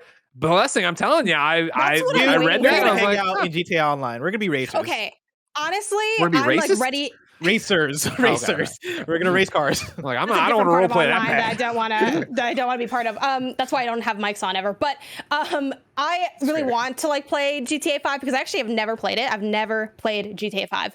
I'm one of the, you know how people are always like, why is it at the top of the charts? Who's still buying it? Me. It's me. You've seen me now. I'm the person. You've always wondered who's the man behind the mask, the man in the mirror. It's me. It's also me because I bought GTA 5 like three times, 4 times. So we're all part of the charts. Like we are the explanation for why that's there. You're the person asking what's going on, and we don't have a good answer for you. But I'm like, waiting I walked for that across this entire map in 2013. How is this? How are you still playing this game? I'm waiting for the next gen version to drop. Hopefully, I have time to play when that comes out. I feel like, compared to January and February, like I feel like the rest of the year can't touch me. Like I'm getting all my gaming out now, and there's gonna be no games are coming out for the next year after we're done with this initial wave. So I think I'll have time. I don't know if you've seen the latest update, the Blessing Super Fun Game release calendar. It's just Kirby, right? And like, there's Kirby, Blessing, there's Blessing, dig up the calendar. While you do that, I'll remind people of patreon.com/KindaFunnyGames. Of course, you can go there to write in to be part of the show, like so many of you have, to be watching live, just like Bander SN is, Omega 3 is, Joshy GR, and of course, you can get the show ad free. And speaking of ads, Greg Way, here's this week's sponsors. Shout out to Chime for sponsoring this episode. New year, new you. Maybe a you who leaves behind things that don't serve you, like those dang overdraft fees. When your checking account balance is running low, the last thing you need is an overdraft fee. But with Chime, an award-winning app and debit card, you can save that hard-earned cash money without paying overdraft fees. Eligible members can overdraft up to $200 on debit card purchases and cash withdrawals with absolutely no overdraft fees. Make your first good decision in 2022 and join over 10 million people using Chime. Sign up only takes 2 minutes and doesn't affect your credit score. You can get started at chime.com/KFgames. That's CHIME.com/KFgames. Banking services provided by and debit card issued by the Bancorp Bank or Stride Bank N.A. members FDIC. Eligibility requirements and overdraft limits apply. Overdraft only applies applies to debit card purchases and cash withdrawals. Limits start at $20 and may be increased up to $200 by Chime. See chime.com/spotme and go to chime.com/kfgames to get started. This episode is brought to you by ExpressVPN. Look, I get it. You don't watch porn, so maybe you're just paying attention to this ad for, a friend. But with everything going on in the world, governments have increased surveillance. They're using your devices to track your location movements and in a lot of places, your internet activity. ExpressVPN reroutes your internet connection through a secure encrypted server so you can surf the web anonymously. Newsflash, incognito mode is a sham. Your ISP can still see every single site you visit. But with one click of a button, ExpressVPN keeps others from seeing all the freaky stuff you've been looking at. Yeah, talking about you, Nick Scarpino. We've been using ExpressVPN for a long time. It's been keeping me safe, keeping me secure. I just feel better being out on the internet, knowing that ExpressVPN has my back. Protect your privacy today and get 3 months of ExpressVPN for free. Visit expressvpn.com/kindafunny. That's expressvpn.com/kindafunny for 3 months free with a 1-year package. Visit expressvpn.com/kindafunny to learn more. Blessing, how bad is March? So it's funny. I went to Twitter to bring up the calendar, and I was like, "Oh, this is so small. I can't read this shit. Who would upload such a small text file? Man, it's so skinny." So I had the doc actually open on my computer, right? Like in March, and this is just the stuff that I've listed that only I'm playing, right? Like I'm not listing the stuff that I'm not playing, which is there is stuff in March that I'm not playing that I haven't listed. But just for March, right? I'm talking Shadow Warrior 3, that's March 1st. Gran Turismo 7, that's March 4th. Grand Theft Auto 5, that's March 15th. Tunic, that's March 16th. Persona 4 Arena Ultimax, that's 17th. Stranger of Paradise Final Fantasy Origin, that's March 18th. Tiny Tina's Wonderlands, that's March 25th. Kirby and the Forgotten Land, that's March 25th. And then Ghostwire Tokyo is also March 25th. March 25th is ridiculous. The hell was that? So I don't know what's going on in my target today. March loading up. March that's them feeding in the games, and then they're just chucking out. Yeah, I know why the 25th is so stacked. I mean, I think of those games you listed, the ones that are highest on my radar are Kirby and Tunic, which isn't too terrible. I mean, I imagine those are not insanely long games, so I think I'll be okay. Yeah, it's not like what we're doing right now, where it's like, hey, roll from Dying Light 2 into Horizon into Elden Ring. Also, I did add to my calendar, I added Weird West because Paris is really hyped for that, so I'm like, you know what, sure. Also, Project Triangle Strategy comes out March 4th. And I think that's the only other I kind of just tried to list whatever the big ones are, even if I'm not playing them. So it's nothing's as crazy as now. So I feel like I can do it. I got lost in the dates there. Did you mention Ghostwire, or is that not on your list? Yeah, I mentioned Ghostwire. Okay, that's part of the March 25th madness of Tiny Tina, Kirby, and Ghostwire. It's like when the teachers accidentally all schedule the tests on the same day, and you just have this big ass test day. That's what March 25th is. Yeah, it reminds me of the Doom in Animal Crossing Day, when those games came out the same day, but they're so different. And you look at Kirby, Ghostwire, and Tiny Tina's Wonderlands. I'm sure there's not gonna be much crossover, but what if you're like me and you play everything and it's like, oh, I can't wait for that art piece though that someone's gonna make of all the characters hanging out together. We got more show to do, but I do want to get a couple other ones live service. I'll shout them out. We don't have to talk about them too much, all right? This one I thought was interesting. Is Tari wrote in patreon.com/kindafunnygames, just like you can. It said Little Big Planet. Don't know how exactly, but I think they could pull something fun with it. Other than that, I would rather see original new IPs from them. Little Big Planet I thought was an interesting one because Little Big Planet already existed as a live service. I guess, with Bungie's backing and all this different stuff in terms of their tech and what they've learned, it could be different. But as someone who covered Little Big Planet forever, right? They were doing drops for that for years with licensed IP. Get all of the DC superheroes in the game, get all the Marvel superheroes in the game. And now, of course, with Dreams still going and still chugging along, I thought it was interesting to see Little Big Planet come back up. Oh, well, yeah, but I guess they already did that as a live service, right, Janet? Yeah, I mean, I'd love to see that come back, though. I think that was a lot of the vibes I got from just general players or our peers, rather, is, with Sackboy, I think everyone likes Sackboy fine. It's a really good game. But I think it sort of did make some of us miss what Little Big Planet was, since it's the same character, and thinking and kind of being nostalgic for those earlier games, especially 1 and 2. Not that 3 wasn't good. It's just I personally didn't play 3. I kind of fell off at that point. I think it was one of those things where, okay, well, I feel like you've said all there is to say, and now you're just saying more things. The things you're saying aren't bad, but I just kind of lost interest personally. I think there's a lot of potential in, especially in terms of mascotting characters, having Sackboy come back in a Mario Party-esque situation, I could totally see something like akin to Fall Guys, but with the sack creatures. I think I mean, when I think of what Fall Guys is too, with like the IPs and the costumes, it reminds me so much of Little Big Planet era as well. So I think something like that could be really good. There's not a lot of family time on PlayStation. Like the family vibes on PlayStation are kind of like not all there. Not that you need that, but it is, I feel like, an added benefit. I know there's like Ratchet, but I never really thought of that as like a family game, even though it is often nominated for that category in Game Awards. I definitely like agree with you in terms of like what they can do with Sackboy, but then I think of like the fact that Astrobot exists and like they could do all the same things with Astrobot and probably more, just because Astrobot I think has had the more recent success in terms of like it being packed in with PS5 with such a cool game in Astro's Playroom, it being such a success on VR with their game, and them maybe probably working on a game for PS5 that is just a regular platformer. At least in my dream world, I want that to happen, even though they're probably working on another VR game. And this might be something of like, again, where are we getting a little too loose with live service? But then again, I also think they're probably playing looser than we're. I think the IGN definition we're holding them to isn't what they'll end up doing and what they'll end up counting these 10 things. I think with an Astrobot game, right, it gets really fascinating of what they could do with that in terms of the multiplayer there. Because again, we talked about it recently, I think too, with Playroom of like, Jeff Grubb and Mike Minotti and a whole bunch of other people going back and forth on scores.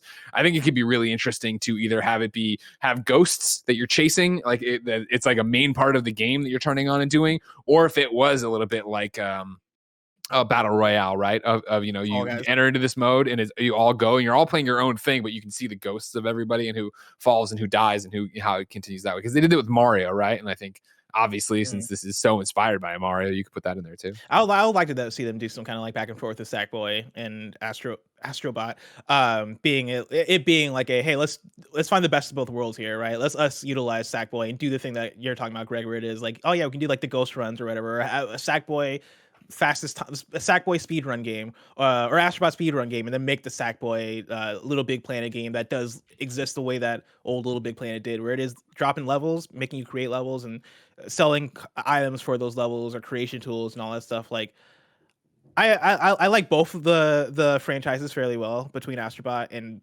Sackboy, and I want to see them use them more because like I kind of think they're underutilized just a bit, at least Sackboy. I'm putting up a poll right now. Who do you love more, Sackboy or Astrobot? I was thinking that. Who's cuter? I said love. It's too late. It's gone. You know what I mean? Yeah, but that's what the love is based on. What else is the love based on? The games? Like, come on now. Man, Janet, you were just really revealing yourself lately. You know what I mean? Love is based on looks, and you would just go help anybody rather than a family member. It's embarrassing, Disgusting. Look, I'm a pillar of this community in Dying Light 2, okay? The town may not have meant anything to you, but there's some good I'm sorry. there. You need a nail trimmer? Hold on. I'll get back to trying to save my family in a second. I got to run this across town real quick. All right? How'd that work out, Grin? Okay. How'd that go? We're still going to do a spoiler cast eventually. It's not oh today. God, so many things. So many things. And then the other one I wanted to shout came from Flip the USB Twice, who said SOCOM. SOCOM is another lost franchise PlayStation threw to the wayside. A new SOCOM game done right could easily be a competitor to games like Rainbow Six Siege, Valorant, or Counter-Strike Go. A tactical squad-based SOCOM game is the go-to game for these days for these type of services. And MAG, bring back MAG. These are games you shout out from your heart, and I appreciate it, and I love that you're there in the same way I shout out a Patapon or whatever, but like nobody would give a flying fuck about another SOCOM. And I'm sorry, I know how many people love SOCOM. Damn. I know there's a lot of you who love SOCOM. But like that is such an uphill battle. You want to talk about like what PlayStation can't do? I don't think it can make such a dialed in. Here's this tactical game we're putting out because you're just going to start turning people off, even though there is an audience for Siege. Don't get me wrong, for CS:GO, obviously. But am I wrong, Bless? I mean, no, you're not wrong. But also, I don't know. I could see maybe Deviation Studios or one of these partnered studios maybe working on something called SOCOM. Like I think if you just want the brand recognition and as PlayStation, if you're like, but isn't there baggage to the brand? Like I even think that of like, what does SOCOM even mean? Like, you know what I mean? Like, do people? It's nostalgia, It's like for old fucks like me, and my nostalgia is the time I bought the PS2 Ethernet adapter or internet adapter dial up, and I made Poe buy it too. And we played one game. We're like never done with this game. But it's also just recognizable even if you don't like have a history with it. Like me as someone who never played like anything from any SOCOM stuff, like I just know that name though. So it's like, oh, okay. Like, and I think that still supersedes any potential baggage. But does when you see the name, do you go, "Oh, I need to play that"? Well, no, but that's because it's the kind of game it is. I wouldn't say that with any of the games listed by its side, like Rainbow Six, Valorant, any of that. Like, I'm not. That's none of that is of my realm, but I recognize it as a thing.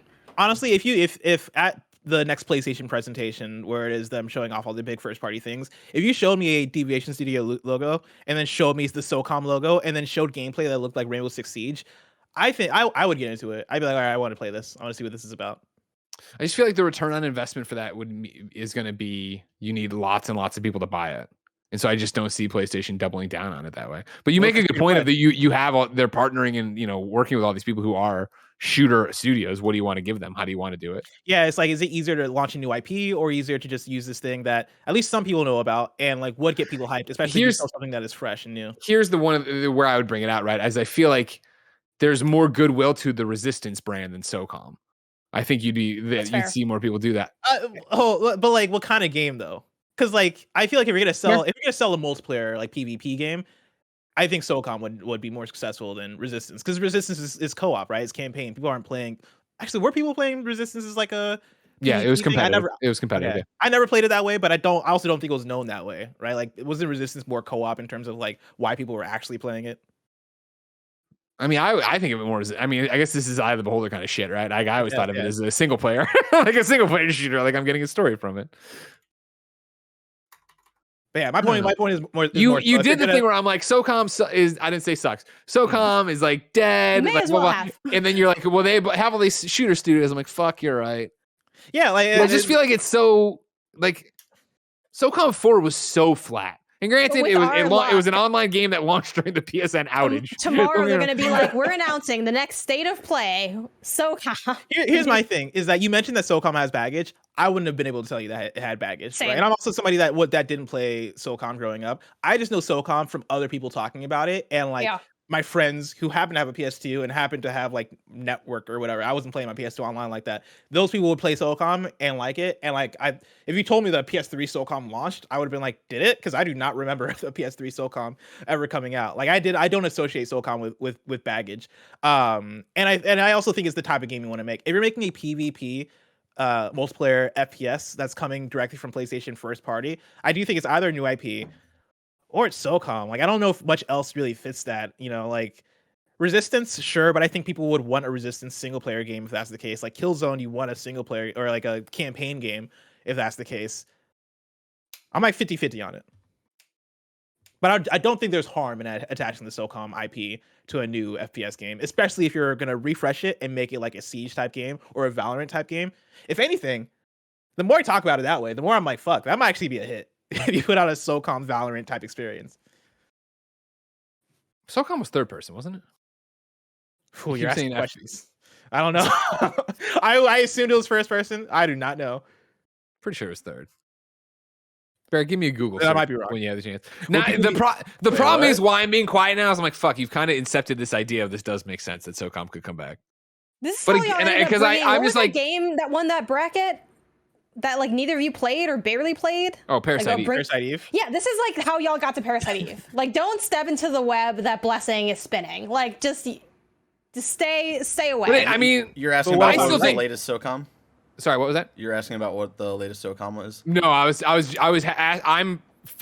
would almost say I'm at 90% certainty that SOCOM is third person.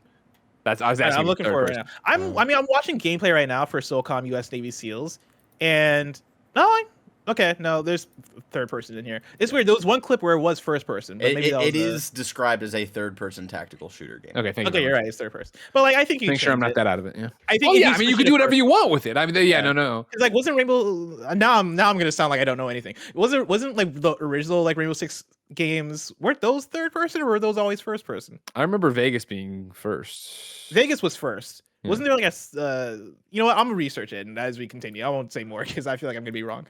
It's just I don't know, and this is probably my own biases sneaking in, and the fact that I've been around PlayStation so long and have played SOCOMs before, where I'm just like, this is too tactical. So I'm bringing the baggage of them making it too tactical and too obtuse. If they were gonna bring it in and put it into these shooters people's hands, I guess they could do it. But I also just feel like I'm not a SOCOM guy. I'm a Rainbow Six guy. I'm not a SOCOM guy. I'm a Counter-Strike guy. Like I feel like there's going to be this very passionate PlayStation audience that's going to be about it. Because I remember when they launched that PlayStation like upvote, downvote like idea thing, that SOCOM remasters were always upvoted at the top by the very excited SOCOM community. Mm-hmm. I just don't know, in a world of Rainbow Six, in a world of so many other Call of Duty, even though that's, could be an Xbox exclusive forever in the future after whatever the next 3 games or whatever. I don't know. I don't want more SOCOM. And to end all this, alternative Levi doesn't want anything. I said, what do you want? What in the way you don't want to be Gabe Logan, I definitely don't want fucking SOCOM digging its way out of the grave. All right. Also, I was wrong. Rainbow Six was always first person too. alternate Levi wrote in and said, what do you want for an online service game from PlayStation Studios? Honestly, nothing. I know it's unrealistic to ask for with today's gaming landscape, but I feel like Sony jumping into a live service model would harm their brand. They are known for high quality and, more importantly, complete games. Live service is typically, but admittedly not always, the opposite of this. If this does occur, I can only hope that they bring the quality of their recent single-player games to the still evolving genre. Again, I think it's just a little bit too of like thinking in too much in concrete terms of what a live service game is, where I think we've already talked about a bunch of different things, where I think Ghost of Tsushima Legends, like, I think falls into what they're talking about, of like what they're looking forward to, and that they would count it as a live service game going forward, even though it really wasn't by the IGN definition we've been using. But I think Ghost is a great example of they do know what they're doing, and the studios do want to try to do cool shit with it. I think also, like, even if these projects, like, some of them flop, or they, like, even if frankly some of the games are straight up bad, I don't think that necessarily does the damage to the brand that this person is writing in, sort of indicating that it might. Just because I think you'd see that more as, oh, they struggle with multiplayer, which, guess what? I think that now, because you don't have any. You know what I mean? Like, it's just having nothing to show and having a not so great thing to show is in the same camp to me. The only difference is like one of those versions is actually trying to get something off the ground. So yeah, I think the only way that it would like change the branding would be if they literally were like, we're off that single player stuff, it's all multiple, they'd have to do something crazy like that to change the association. I think they'll still maintain that association for a really long time. Like, it would take so much time and such a swing in how they make games holistically for anyone to see a flop or a not so hot multiplayer thing and say, oh, like, Sony no longer makes, like, they'd have to stop doing what they're currently doing for you to have that vibe. So I really don't think there's any risk in that regard in terms of like direction or ethos or reputation. And I don't think this is a thing that Sony's forcing on their developers either. Like, I'm sure there's conversations and encouragement and like them taking feedback in terms of how we can do these things. But I don't think it's a thing of like Sony going to Insomniac or going to Sucker Punch and going, you have to have a multiplayer version of this thing, right? Because that's just not the way that PlayStation does things. Operates. Yeah. Like I looked it up last week as I was doing my research for my conspiracy theories, and I was trying to find if anywhere, as one does. I was trying to find anywhere if Sony Santa Monica has put out any job listing for multiplayer, and like the answer is no, right? Like, it seems like they're very much on track to be doing what they're doing, and like I'm sure those conversations are probably happening, right? Where it is like, hey, would you ever be interested? And Sony Santa Monica probably is like, no, and then they're probably like, cool, just checking, right? Whereas like I look at 36 minutes ago, Sony Santa Monica tweets, hot job, art director. We're seeking an experienced art director for a new unannounced title. Partner with our leadership team to identify and solve some artistic challenges, including defining a stylistic vision. I was waiting for the right time to do so. It doesn't say multiplayer. Okay. The ad is up. Yeah, it's just art director, like, it's responsibilities. I'm not seeing anything about multiplayer or anything like that. You put the fear of God into me just now. Just it was close. It was very close. You almost got your ass for sure. I was like, maybe I'm wrong then. Maybe they are forcing everybody to do it. But yeah, like, it seems like they're doing their own thing, and like talking about Naughty Dog, right? Like, Naughty Dog has been doing multiplayer already, and like when they put out the big marketing push for Last of Us Part 2 in like late 2019, and it came out that there wasn't going to be multiplayer, right? Like, they're very upfront in terms of, hey, no, we want to make multiplayer. We know the fans love multiplayer. We're going to work on multiplayer. And that is like that's a thing that comes from Naughty Dog, right? That's not necessarily PlayStation going, hey, this needs to be part of our push, right? And then you go through the list and it's like, Bungie is Bungie, right? They're already doing multiplayer. Firewalk, new IP, they're partnered, right? It's not like it's any other studio we know. London studio I can't speak to, but like their last game was Blood and Truth. I'm sure they're like, hey, give us a shot to make something bigger. And so like there you go. But then you go through and it's like, no, I can see each of these studios having their own like agency in terms of them choosing whether or not they want to do this multiplayer thing. And we've already seen some hits with Ghost of Tsushima Legends, and like hopefully that those hits translate into something bigger and better for them. I want to move on because there's more show to do, but I do want you to give you some early poll results here, right, from twitter.com/GameOverGreg. He's very scientific poll with 2,300 votes in right now. Who do you love more? Astrobot is winning with 67.5% of the vote over Sackboy. In a very fresh poll, so don't take any of this to the bank just yet. Would you be excited for a new SOCOM? The no's are currently winning at 54.5%. Wow. Which means the yeses are 45.5%, which are way higher than I thought they'd be. That's lower than I thought that we'd get for yeses. For are you excited for new, or would you be excited for a new SOCOM? But you have to take into account too you that there might be it's gonna win?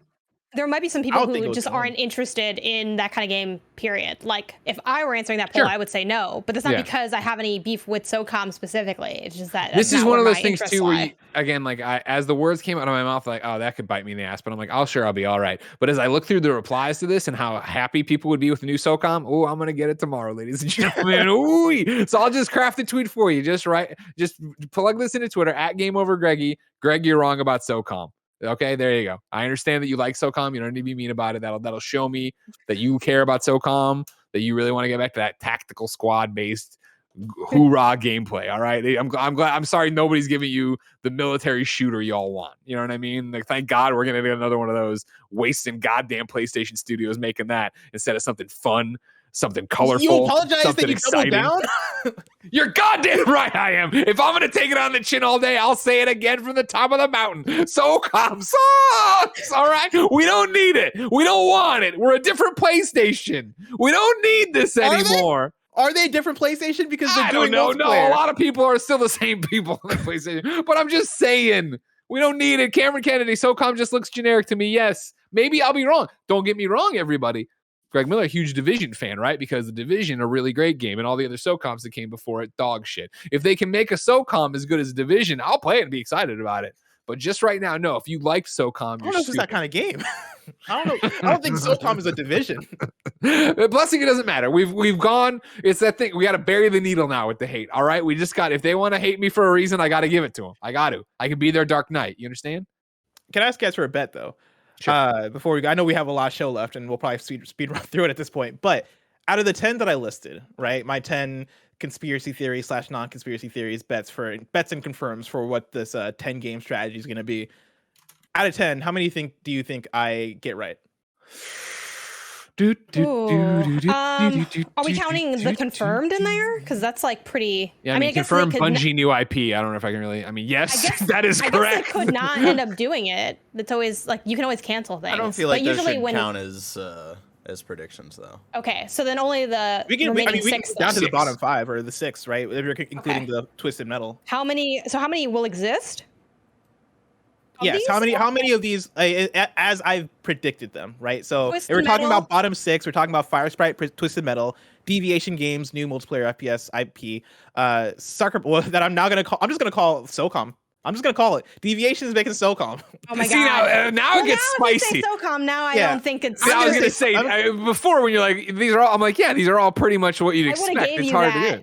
You're getting too specific, but then also people will say you're a coward if you're not specific enough. So it's up to you on who you want to be. I'm leaning into it now, because why not, right? All right, we're gonna say Fire Sprite, Twisted Metal, Deviation Games, SOCOM, Sucker Punch, Ghost of Tsushima Legends 2, Guerrilla, Horizon co-op game, Insomniac, Spider-Man multiplayer game, and then I guess we don't have to count number 10 because whatever. So out of those 5, I'm gonna say 2 of those. I think Twisted Metal. And which is kind of an easy one in the sense that it's very heavily reported. Like, I would be surprised that it didn't happen. And then I'm going to go with Ghost of Tsushima Legends 2. I mean, I just think those are the 2 most realistic ones. The Deviation one I would have gave you, but you dug your heels in with the it's SOCOM specifically. And anything can happen, as we've seen in all of the last weeks and months and years of wild stories popping up that if you would have some of the things that have happened in the last few weeks, if you would have predicted it, people would have been like, you're dumb, you don't understand how money or math or business works. Anyway, so anything can happen at this point, but I just feel like I don't think they're gonna really revive something like that. I just don't really see that happening. Maybe it could happen, I don't know. Ghost, I feel like you said, Legends was acclaimed. they're obviously digging into like Ghost as one of these staple franchises. There's like the Jin Funko Pops. Once I saw that Funko Pop, I'm like, we gonna see this dude for the rest of the generation. I was like, this man is here to stay. He's on the back of people's shelves, like, you know, and all this other content. So that one, and I guess if I had to pick another one that from that list, just because I feel like that's an easy cop out, like those two, like they're kind of the obvious ones. Oh man, I guess I'd go Spider-Man multiplayer, also because like I don't know what's going on in Insomniac, but they're able to like do a bunch of stuff.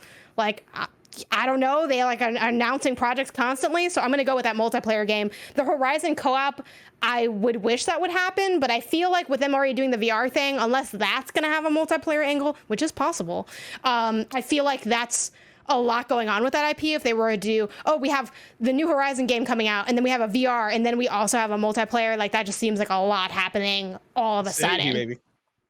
Synergy right there. Maybe. I want you to know I'm afraid. All right, I'm afraid that you've spoken a SOCOM game into existence. We don't need it. We don't want it. What happened? Yeah. God damn. Also, I found and then when they announce it, everyone's gonna be like, "See, look, it's here." Fuck you, like, Greg. Fuck you. Game over, Greg. Fuck you, Greg. When it gets announced, that's what you need to do. If it's the deviation one, right? There's a report from PlayStation Lifestyle from Monday. Yeah, well, today. So it's today.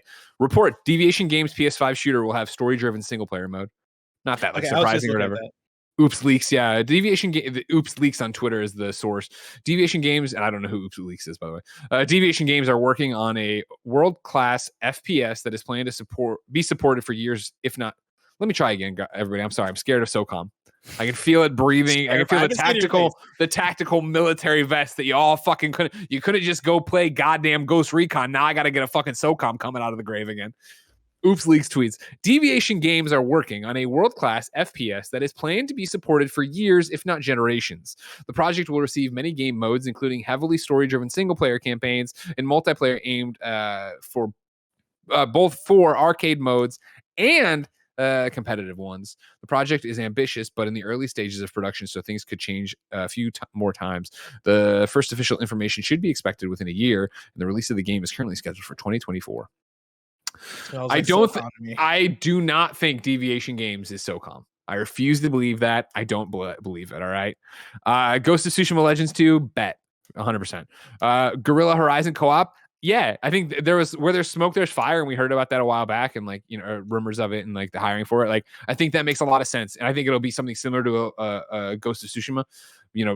Maybe even an add-on to Forbidden West, right? Where it would just be like their Frozen Wilds would then be like this multiplayer drop. So we're not done tacking it on. No, well, I mean, I think you could. I think my thing about the tack on, Janet, is that I think most of them, if not all of them, would be, hey, if you have the game, you can get it for $10 off or whatever it is, and if you don't, then you can buy it straight up. I think you'll be able to buy them all straight up going forward. I would think. Could be wrong. And the Spider-Man multiplayer game, God, yes, I hope so. But I don't buy it necessarily. It's Insomniac. I think, especially with Wolverine on their plate, Spider-Man 2, whatever they want to do with the entire Spider-Man universe. And I know how talented Insomniac is, and I know how big Insomniac is. There could be people there working on a multiplayer thing, but I doubt it. I also think there's a different conversation. I also think Insomniac's probably working on something VR too. Like Insomniac wears so many hats, and they have so many talents that like. They've proven they can do single player. They've proven they can do superhero stuff. They've made VR games in the past. PSVR 2 is coming out. I feel like if I'm PlayStation, I'm having them work on a VR thing as well. And I'm like, do you do that and do multiplayer? But like they've said they're hiring for multiplayer, so they are doing multiplayer. It's a lot. Maybe it's a multiplayer VR thing. Maybe you're playing multiplayer VR Spider-Man. Oh my God! Again with the even though I kind of feel like you're right with it was on y'all's PSVR 2 episode, the one that had Taylor on it, with your prediction of Spider-Man VR, because like it's too much. It has too much cachet to not have a game that has Spider-Man in the title, which I do lightly agree with, but I still just cannot wrap my head around what that would be that would not make you ill. But like I want it. I want to see how it's like, would I just be like, oh, it's Spider-Man, but you're like Mary Jane in that one area that no one liked in the game. That everybody hated? No, I don't think they would do that like, too. It's just that, like maybe, or I think of like those VR experiences where you're like walking on, what the heck is it called? Like the construction areas, like those big ass beams. And it's like, whoa, like I might die, but I'm not going to die because my living room, it's my living room. It has that Iron Man VR game that Greg's played. Yeah, but like, But Iron Man's a different thing, right? Like Iron Man is a guy in a suit where it's like you're way more basically just control. flying.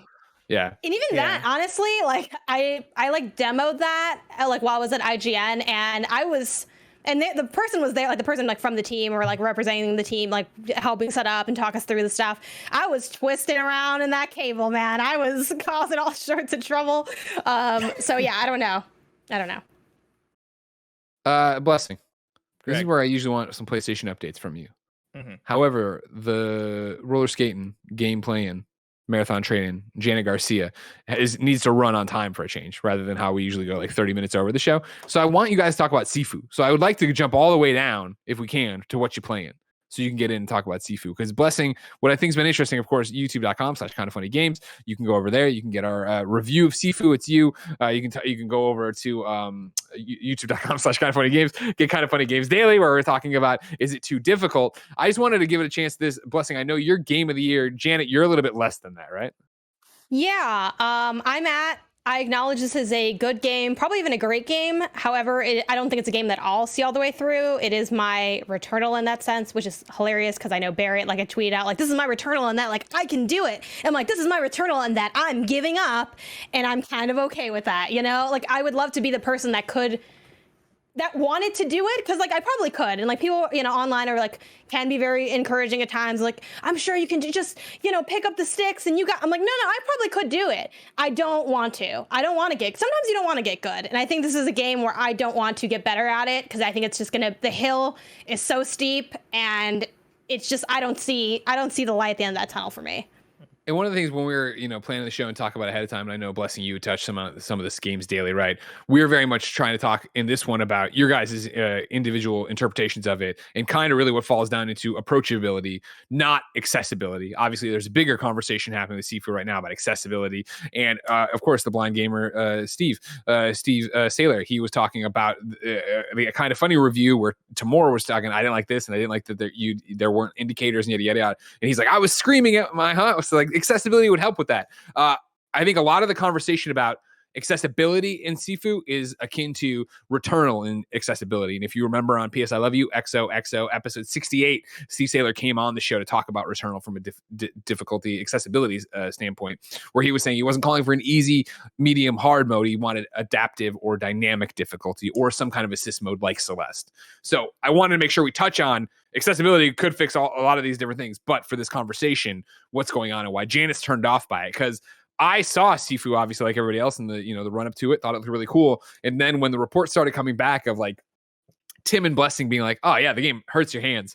Oh, there's this, that, and the other. And Tim being like, oh yeah, I've spent like 2 hours on this boss. That's when I was like, peace, I'm not playing this. Like, this is not something I want to spend my time with. Blessing, am I wrong? Like, I mean, like, obviously I needed to boot it up and try it because I think you say it's a game of the year contender. But like, do you think it'll click for me?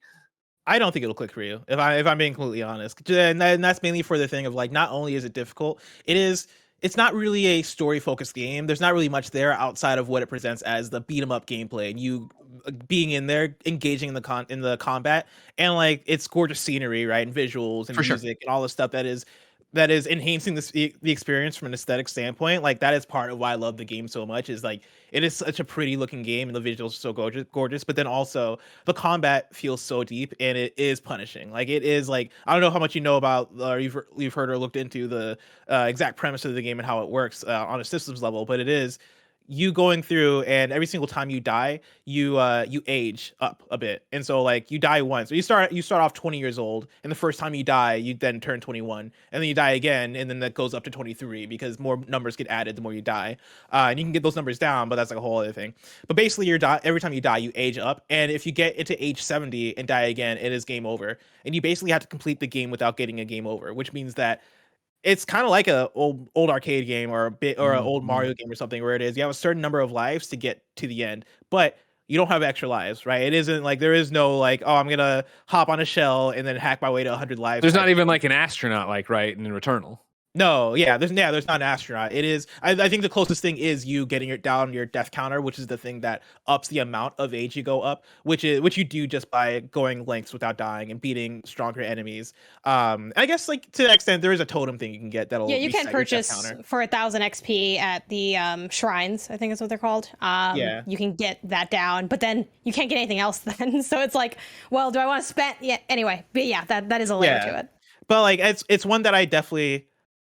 As sad as it makes me to say it, I wouldn't recommend to you, Greg. Like, I'll say try it out if you think that you'd be into it. But like, other than that, I don't. It's hard for me to sell somebody who's like, I know you like grinding in like a very combat focused kind of experience doesn't do it for you unless there's probably something else there to like entice you in terms of story or character and stuff like that. And it doesn't have that. Yeah, and that's been the thing back and forth with me of, comparisons as I've talked to people about this, right? And I think, when I'm not breaking any embargo. I'm not even talking about Forbidden West Horizon. This is something Jay and I were talking about earlier when we're trying to talk about Horizon with somebody else and I'm like, no, I'm just talking about Horizon as a franchise. In Horizon Zero Dawn, right, when we went back and played it for the re-review recently, there was one section I walked into, and granted I was rusty, but I walked in and I forget like which ones, but there's all these different machines there, right? And I'm trying to take them all out and I'm doing different things and using, the trip caster and, bouncing around and shooting with arrows, and I'm losing and restarting and losing and restarting. And I must have done it like, I don't know, 6 times, 5 times before I figured out exactly what to do and do it. But like that version of losing and trying felt like, okay, cool. I'm going to try this. I'm going to try that strategy. I'm going to do this. Whereas what I've with Sifu and it looks around, it's like, people have, rightfully so, compared it to Arkham's combat for the Batman games, right? Yeah. And I think it was Arkham City, right? Or no, Arkham Knight for the Platinum. There was the one where you had to get a perfect, do all the combos in a row kind of shit. And it was that thing where I hated that trophy because I hate having to play that way. Thanks very much, Barrett. I hate having to do that thing and be perfect. And so like to listen to this game and watch like the gameplay from the review and Andy's playthrough that are up on YouTube, I was like, oof, I don't know, man. I feel like I'm going to play this until I get to that first like real, all right, cool. This is, rubber meets the road moment. And I'll be like, cool, I don't want to do this anymore. Yeah. On the flip side, though, too, like, I did the first level and I like did a lot better than I thought I did because I had previewed this game and they gave you part of level 2, which is like the club, which is like if you're watching the video version, you're seeing the club now. And when I did that in my preview, it was like, okay, this is hard, but I feel like I can kind of do it. Like I was able to get through it generally, even though I'm like, okay, maybe I'd be too old to maybe beat the game. You texted me when you finished the first level and you're like, hey, I beat the first level at 27. And I was like, what the fuck? And this is like your first day of play. When that happened, I'm like, oh, just kidding. I'm the pro gamer. I never doubted myself. Like, I was like, is this good, Bless? And you're like, oh, that's like pretty good for your first time through. And then I immediately was hit with this wall at like level 2 that I've not been able to get through. And then I even texted you like, oh, is there another shortcut? You're like, nope, that's the only one you need. And I'm like, well, this is not enough. I just could not do it. And I felt like I was just ramming my head against the wall trying to like, my beef with this in terms of like my own ability / desire to do it is I feel like I have to be the best version of myself to get through it. And like the probability of me hitting that is like pretty slim. And then like the more I do it, like the more tired I get. And then it's like, okay, well, maybe I'm getting tired. Maybe I'll stop, come back. I came back the next day. I did the classic, the next day it'll all be better. Oh yeah. It wasn't better. Pick up a cold controller right at the exactly. I was like, it's gonna, I'm like, I just cannot get like every game wants me to parry. And I'm so tired of parrying, y'all. I cannot parry. I can't don't say parry. it. Oh no. I can't parry. I just cannot do Parrying it. is so good though. And dodging. And to the games, again, I think the game is like well designed. I think the combat's like super fun. And when when I am in my bag for it, I'm like, oh my God, I'm so good. This is so badass. Like, I love the way you can like throw around like things in the environment. Like I unlocked that skill permanently, which like, and there's like just enough progression stuff where I'm like, maybe I can get my way through it. But the marketing side of this game is very transparently like, this is not a game you cheese. This is not a game you somehow hack your way through. You have to like learn it. And I'm like, I cannot learn. Like, I can't learn it. Like, I feel like to teach myself, it would just be me, just trying to get better without getting as much like, what I would like is like some more hand holding in my ability to learn the thing. Cause I'm like, I don't have the foundational skill. Like I don't have the foundational skill to parry or to dodge in the way that I need to be able to get through this. So it doesn't matter how many, abilities I unlock or whatever happens, because I'm like, I don't have the core. The core is broken. So when it's like, great, I unlocked like,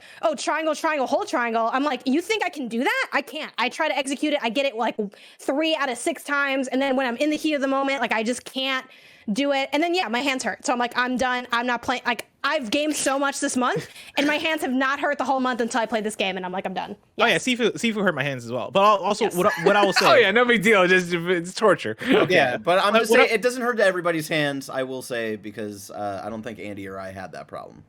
Y'all just, me, Tim, just and I think weak. Roger all had the problem. And maybe it's the control mapping. I don't know. But like, it's one that I will say that, like, you mentioned you having to be the best version of yourself in order to beat a level. I will say that, like, I think a lot of the reasons why, like, you can't click with it are the reasons why I click with it so much is the fact that, like, I like that learning experience. I like not even that, like, because you're better than most of us, because you beat level 1 at 27. And, like, Tim, no offense to Tim took days to beat the level 1 at that young, right? Like, Tim was calling me and was like, how the fuck do I beat this first level? And, like, I had to walk him through it.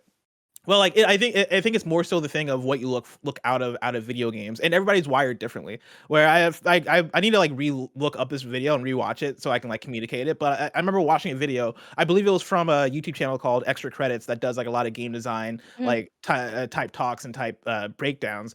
And they did a whole video about the different ways people play video games, where it is they categorize people based on, like, you can be a completionist, right? You can be like a narrative person. You can be a like a tryhard. I forget the exact word. I'm just gonna say tryhard, right? As somebody who wants to play a game better. And it's the fun thing of like, doing the platinum chase we did. Ladies and gentlemen, that's a wrap on the gameplay and roller skate. Janet Garcia. Yeah, I do have to. I mean, I'm sure. Blessing sentence is going so long. I'm like, I just got to do it. I'm sorry. Go. I know. Yeah, feel free to keep having those conversations. I do have a piece written up on my site, pentapixels.com, if you want to like read my thoughts on just like my experience with it. Again, it's no condemnation on the game necessarily. It's just sort of where I'm at with it. And I think like the people who, it's one of those things where people will hear the difficulty breakdown and how the mechanics work and be like, oh, that actually gets me really hyped for it. And if that's you, like, that's great, because you're gonna have an awesome, great game to play. But if you're hearing that and you're like, damn, maybe I can't finish that, yeah, maybe you can't. And that's fair and fine too. It is what it is. But yeah, that was my time with Sifu. I'll see y'all later. It's so weird to be dropping out just like so quickly. Go away, run! I'm gonna leave now, so Bye, I'll see Janet. y'all. Bye. But yeah, to essentially finish that thought that I was making, right? And this kind of pretty much piggybacks off of Janet's point of like things not being for people, where Bear's rearranging this thing as we go. You're doing a great job, On Bear. the fly, Bear. Killing it out there. They're killing it. But like last year, me and Janet did our platinum race, where it was us first to 3 platinums wins the race. And it was in that moment where I fully realized that I am not a completionist. Like in the way that Janet's like, I do not want to push through this thing to struggle through the difficulty and get better at it. That's the same way where I'm like, I do not want 100% a game. I get miserable trying to like look at every corner and like read through guides and like do this kind of thing, right? And like I think that goes back to kind of how we're wired and how we look, what we look for out of video games. Where one of the main things I enjoy in a video game is like struggling and like figuring out mechanics and figuring out how to press buttons faster, or figuring out like the memorization I need in order to defeat this enemy or get good at a fighting game, right? Like I think mentally that's just what I enjoy. Like that's what gives me that dose of endorphins or whatever the chemical is, right? And I think that comes back to like the way that people will either click or not click with a game like Sifu, where that Sifu is that turned up to 100%. Right, that is the main experience you're getting out of the game. It's not like Bloodborne, even like Elden Ring or something, where I would say, Greg, you should check out an Elden Ring, because it's an open road game, right? There's going to be more there than just struggling. That might speak to Greg Miller, as opposed to Sifu, where I'm like, there's nothing else there. Sifu stripped down to the gameplay. Yeah. Which is always that thing where, and I say it in a joking sense to a degree, but like, and I don't mean this as an insult. I just mean it as my personal preference, right?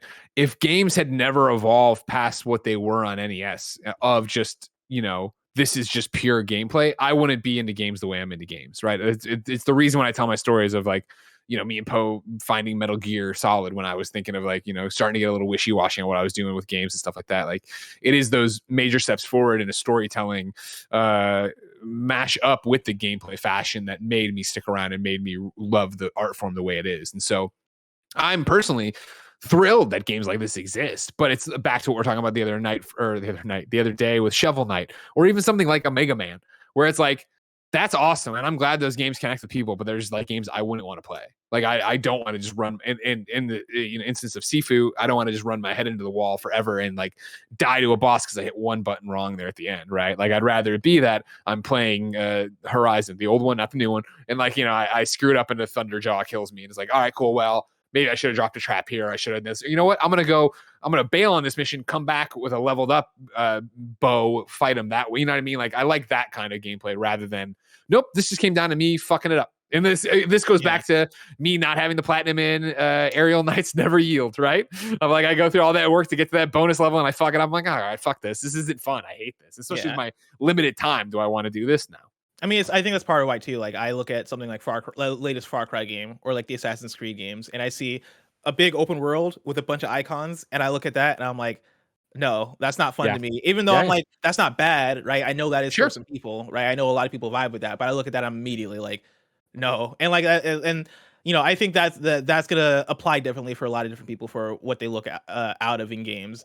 But yeah, I'm personally, I'm in love with Sifu. Like, I adore it for the gameplay. I'm looking forward to trying it once we're on the other side of, I guess, not only Horizon, but on the other side of Elden Ring.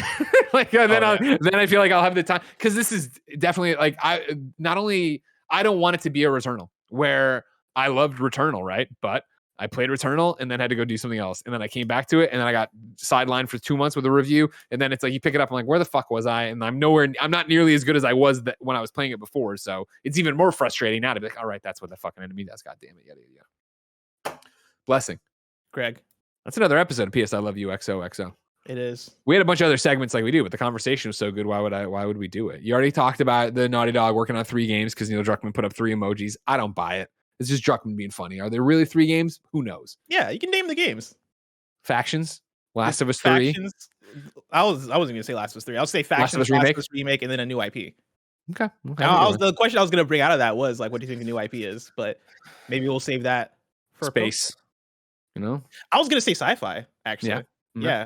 I mean, I think out of what they've done so far, it's either that or fantasy. Like, where else is there to go? But I can see them making something sick sci-fi. I'd love to see them do sci-fi. Sure. I also think like, even I'm not trying to read too much into it by any stretch of the imagination, but remember the cool like mutant cards they had in Last of Us Part 2. Maybe a superhero story, which I know. Oh, what about Sucker Punch? But Sucker Punch doesn't do anything with Infamous. And so if Naughty Dog was to do something, but then I know Insomniac's doing Spider-Man, but then it's like in Wolverine. It's like, well, there's a million things going on. I'm being selfish. I'd like a superhero game from Naughty Dog in the long run. But I think a while ago I mentioned Mission Impossible too. Like not Mission Impossible IP, but a type game where it is you're a spy, and it like that gives you an excuse to do like the big set pieces that you would have. Just like another like fun like action franchise. Siphon Filter. I don't want them to do something in an already existing IP though. Like, man, let Naughty Dog make their own. If you're fucking resurrecting SOCOM, I'm resurrecting Siphon Filter. Siphon Filter. Cipher Filter. That's the blood oath we're making right now here. All right. Is if SOCOM's coming back, Siphon Filter's coming back, and if Siphon Filter's coming back, SOCOM coming back in. I don't care about SOCOM. Listen, you're the world's #1 SOCOM fan. You already talked about playing it nonstop with your little add-on for your PS2 and the internet. There, you said it's all in the show. People can rewind it. People can rewind it. They can hear it. They don't need to. Fair. You know what I mean? Also, the PS5 shipments have topped 17.2 million. But we talked about that on Kind of Funny Games Daily. There's a bunch of stuff going on around about that, so you don't need it now because this is PS I Love You XOXO. Of course, every week, Blessing, myself, Barrett, and Janet come together to nerd out about all things PlayStation. Remember, you have homework. You need to read all the Horizon reviews, watch all the Horizon reviews on February 14th, and then immediately go to patreon.com/kindoffunnygames and get us your questions for your Horizon Forbidden West FAQ episode, where we'll go through and answer and expand upon our already lengthy, I assume, review, which we haven't recorded yet or anything with. Remember, if you don't want to support us on patreon.com/kindoffunnygames, no big deal. youtube.com/kindoffunnygames, roosterteeth.com. Podcast services around the globe each and every Tuesday, 6 a.m. It's free. You, of course, get ads. You don't get the post show. You couldn't be watching live like Madeline Stanley, Cameron Kennedy, or Omega 3, but you'd still have a good time. Epic Game Store, use the creator code KindaFunny. If you're playing on the Fortnite, if you're playing the Rocket League, put it on your Switch. It doesn't matter. Wherever you're doing it, do it. Blessing, are you prepared to do a post show with me? Yes. Then I will see you on patreon.com/kindoffunnygames. For the rest of you, it's been our pleasure to serve you.